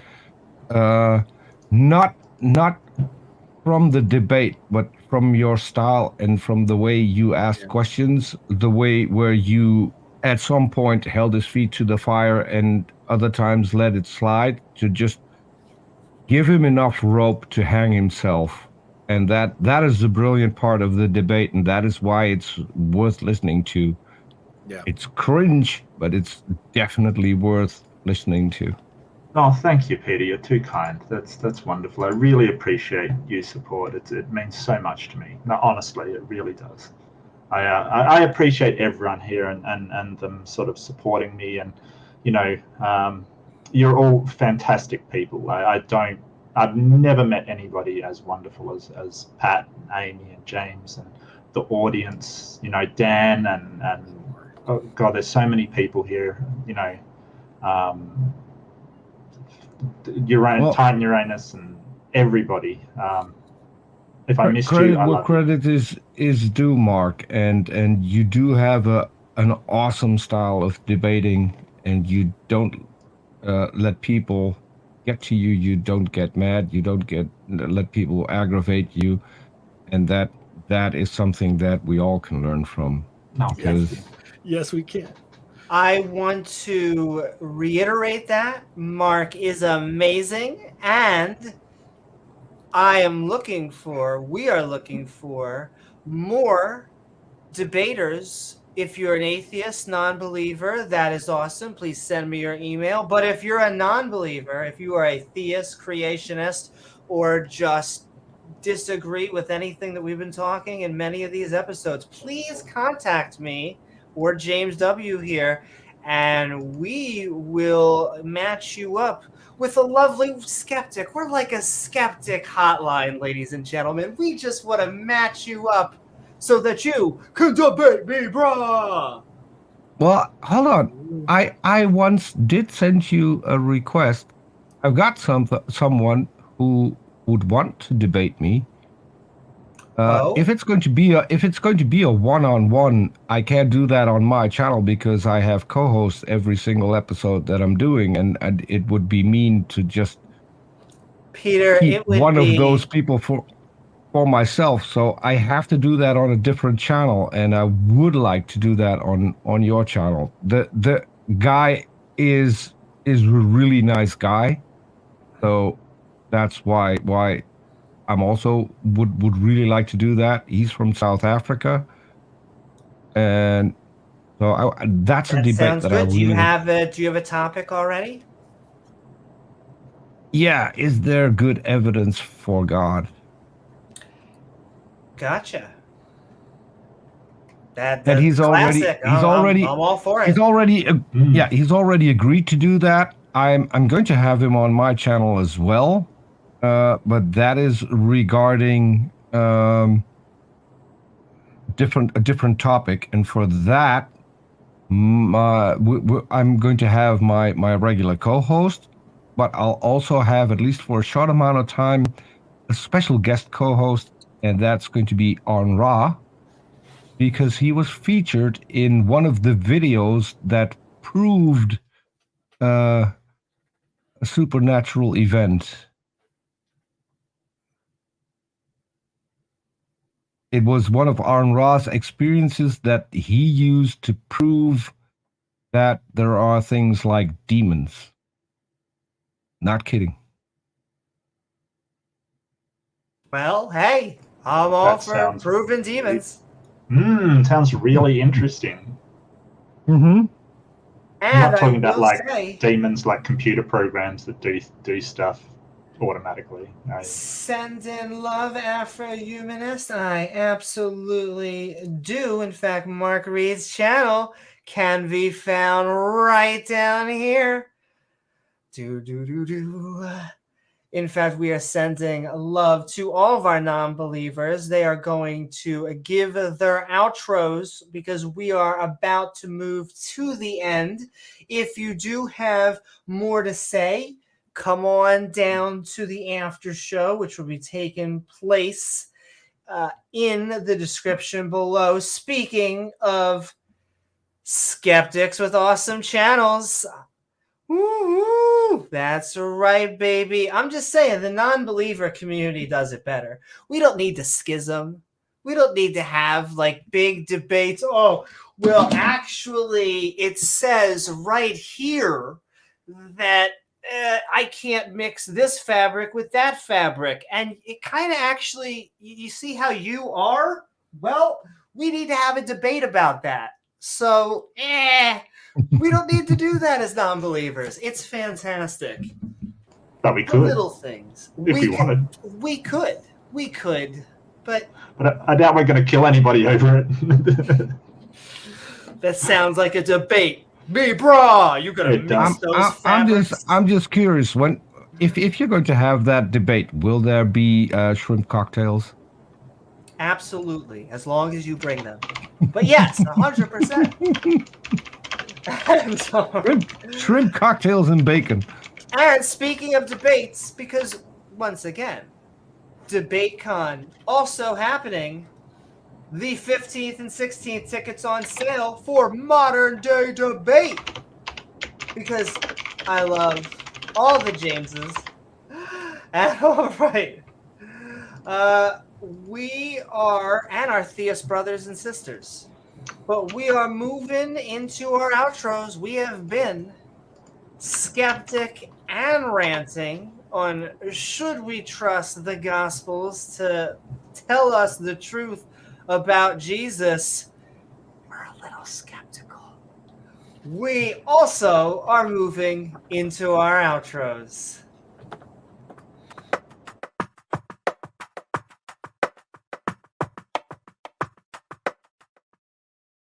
Woohoo! As always, thank you so very much for joining us tonight, Peter. I hope you've had a good time. Where can people find you, and what are your final thoughts? People can find me. For once, I'll sin. People can find me on my channel, which is gonna go for it. In the meantime, people have been saying Mark Reed's channel wasn't the correct one, so I'm putting the link to Mark Reed's channel in the chat right now. People can also find me on Ross' channel, where I help out with Quran lessons and matter of fact science. If I'm not mistaken, we're going to have another Quran lessons this Sunday, so people can go and hop over there and figure out what is wrong with the Quran, because we'll go over that with several ex-Muslims. So you will have no excuse to believe it. And yeah, as for the Gospels, please don't believe that. Please just read a different book, read a science book, or just any other book. And Any of them will do. Please, please base your values on other books than the Bible or the Quran or whatever is your favorite holy book. And that's it for me. So I will yield my time. What is your response? Thank you so very much. What is your biblical response? No, we love all of our theist brothers and sisters. I will say, I saw a comment. I think we were reaching out for standing for truth. I do know I have done a debate on Praise's channel. Mark, you have as well, right? Yeah, I have. I did Ken Hovind, Hovind. right? Yeah. Yeah. Woohoo! Yeah, he wants me on again to The debate Ken Hovind. physics scientist himself? Yeah, I don't know if I'd debate Hovind again. I mean, he's kind of like a convicted criminal second time round. So I don't know about that, but yeah. Hey, but I would be willing to reach out to Praise, to really any theist, to any creationist, metaphorical, literal, or otherwise. We really are looking for people who want to have conversations, good back and forth, and debates. And so, we try and keep it a light atmosphere while also tackling serious subjects. So we welcome one and all. But speaking of debaters, and I do have to say, Debaters. Yes, I like to think of, once again, a good joke I always like to say is you could be, you're only a I like to think of myself as a master debater. I debate in the morning, I debate in the evening, and sometimes, if I'm lucky, I get to debate in the shower. And that's really what I like to think of all of our interlocutors as we bring up Mark Reed. I hope you had a good time on this Skeptic Always. Ranting. Why should we trust the Gospels to tell us the truth about Jesus? I think we may be skeptical, but I hope you had a fantastic time. Where can people find you? And of course, what are your final thoughts? We shouldn't trust any book from the sort of past. The thing is, they want you to trust one book and not any of the others. Like, and so any of the other gospels, we shouldn't trust the Bible. We shouldn't trust, the Joseph Smith's book. We shouldn't trust, the Book of Mormon. We shouldn't trust, the Iliad. We shouldn't trust a lot of other books written there. We don't necessarily trust history books, especially those written and edited by the winner of the time, or whoever came through to, history is written by the winners, and Christianity eventually did win. We don't trust these necessarily, and I think it's okay if you do want to trust certain things out of it and take it for granted, but not for something as serious as what you should do with your life, how you should act in your life, and who you should have sex with in your life. You just have to take this book on trust. No, we don't do that for things that are important. We just don't. So I wouldn't trust it at all. I see no reason to trust any of these religious books. And Peter put it beautifully, sort of read a science book. At least we know the methodology that went into that and can rely on it to be reasonably correct in its findings. And that's been demonstrated time and time again through the application of science, not just because the book says, especially when there's so much conflicting stuff in there, and sort of as Pat pointed out, had the amount of translations and scripting errors, and we don't have the originals. We don't know if these books are what the originals say. As Bart Ehrman has pointed out, there could be that your favorite story in the Bible could be something that was added later. There's no way to tell without the originals, and we just don't have them.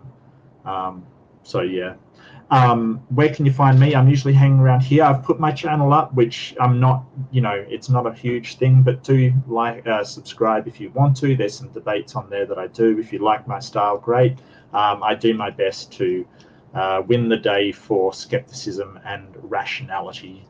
So thank you very much for watching. I really appreciate everybody. And, I love all of you.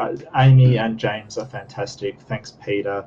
Thank you, Mark. And thanks, Pat, as always. So informative. I love watching Pat's stuff. It's great. Do subscribe to Pat as well. I think he does some world tours of ancient crap, like really old stuff. And it's kind of fascinating to see him delve like Indiana Jones into. No, I'm joking. He does excavate stuff, but it's very interesting.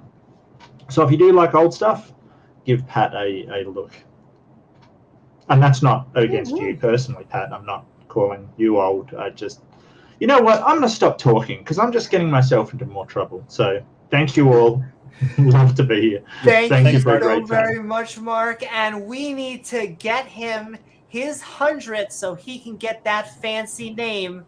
I know you can do it out there, all those lovely non-believers and believers, because we love our allies too. And so sending love to everyone out there, including our lovely Mark Reed. Thank you for being here as always.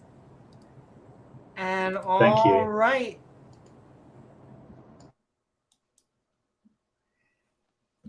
We are wrapping this lovely New Testament game up. And so, James, help us before we let our special guest do the final note. Help us wrap this subject up, because we have been talking about whether we can trust the Gospels, tell us the truth about Jesus. And, I don't think that Cliffe Bar sold us tonight, as much as I love him. Yeah, I don't check out private chat. I don't think he really made a very good case, but it was still fun to go over the video with everybody. So thanks for watching. Thank you, Pat. for coming on to give us some expert analysis. And yeah, we'll be back shortly, guys. Thank you.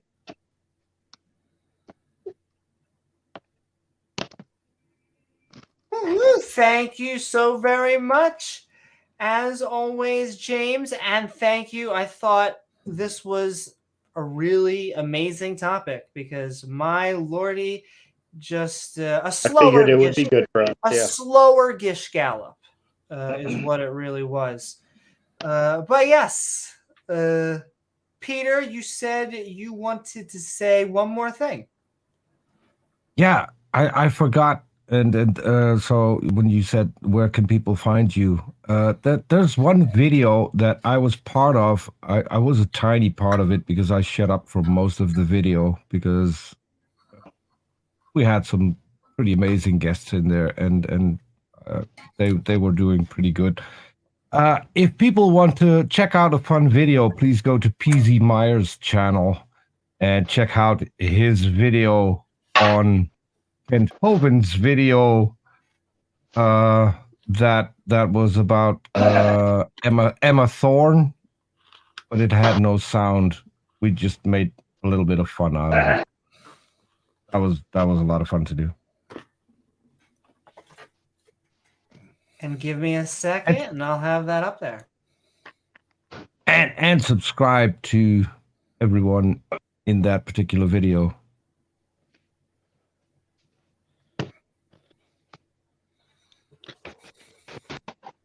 And there we go. PZ Myers. Right up on there. And right there. Thanks, I Amy. know. Absolutely. Thank you so much, Peter. And all right. We are going to hand it to the man of the night. We want to thank you so very much for Thanks, Skeptic and Ranting with us tonight as we asked, should we trust the Gospels to tell us the truth about Jesus? I hope you had fun. But of course, where can people find you? And what are your final thoughts? Well, thanks for having me on. And as always, you've over-aggrandized both my talent and ability, but thanks for having me on. It's always a blast. My thoughts are this argumentation fails, but I'm sure that the those prone to believe in apologetics are convinced that it was awesome. But before you go, I got a couple things I want to talk about. New show with Biddy Buddha. Check out our channel. It's her channel, actually, Biddy Buddha on YouTube. We are a regularly scheduled show, so 8 Eastern, 5 Pacific. So it takes about an hour to get through one of our shows. We try to be pretty concise. Second thing is, and this week will be the Canaanite Pantheon, for those that want to know why Yahweh is the son of another deity. You might want to tune in. Be kind of interesting. Additionally, I have my own blog and TikTok and all kinds of stuff that, again, my co-host Biddy has pushed me into, and it's kind of fun.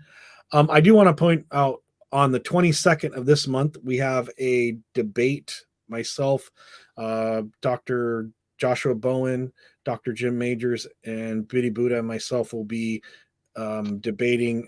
His name is Bushman. I'm forgetting his real name right now, but he's kind of a Christian apologist. Should be pretty interesting. He's going to defend 4-on-1. That's how he wants it. So we're more than willing to do it.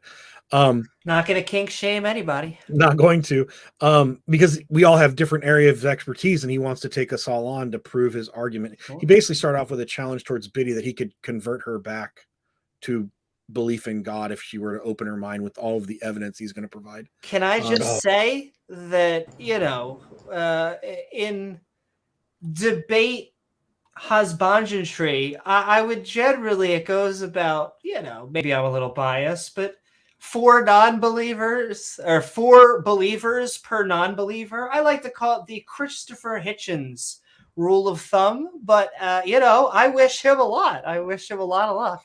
Yeah. And then the last thing I want to talk about is actually one of the things I'm most excited about. I got asked to talk about archaeology stuff. So I'm going to teach a class. I typically don't open these up to the general public, but I'm opening up a class that I'm going to do online. You can go to my Amy just put it up, my link. I'm teaching a class on the archaeology of ritual and religion, starting with the Bronze Age, ending in the Middle Iron Age period. It's going to be an 8-part class online. It's taught like a class. It'll be an hour and a half once a week. We'll kind of do a survey of what do archaeologists look at in the prehistoric and early historic periods, as far as how do we figure out the purposes of these different material finds, as far as how people were buried, the sites they're buried at, the rituals that were performed there. And it'll be a pretty detailed survey, but again, 8 weeks. Check that out. And I look forward to having some of you guys. Yeah. Sounds fun.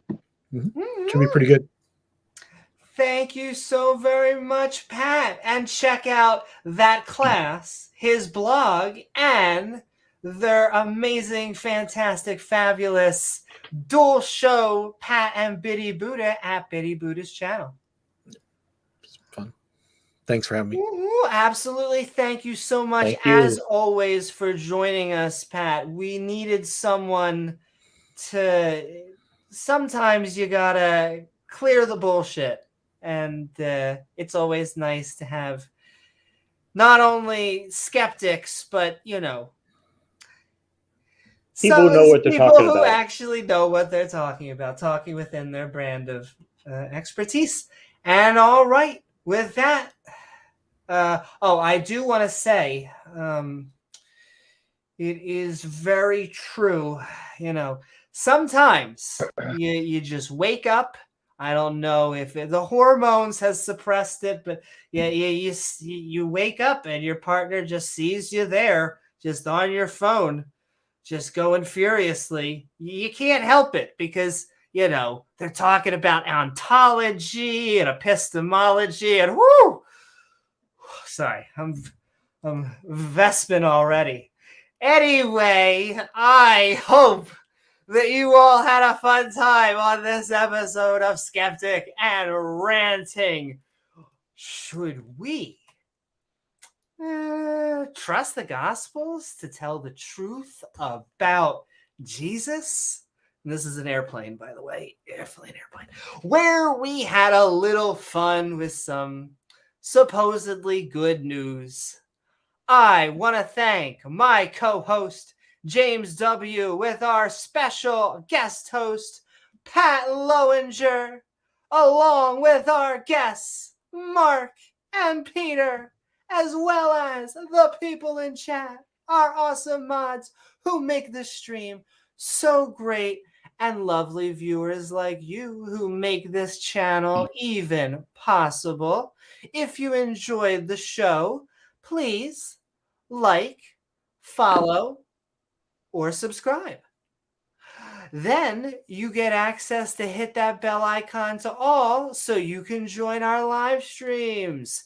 After the show, we will be heading over to the Skeptic and Ranting Discord server, the link of which is in the description below. Or hey, why not leave a comment once the video is done? Lastly, if you'd like to help us make even more fun content, we offer some perks for our supporters by checking out patreon.com/Amy Newman. I'm Amy Newman, and we will see you all on the next episode of Skeptic Ball Z. Good night, everyone. Night, guys. Welcome to Costco. We love you. Welcome to Costco. We love you.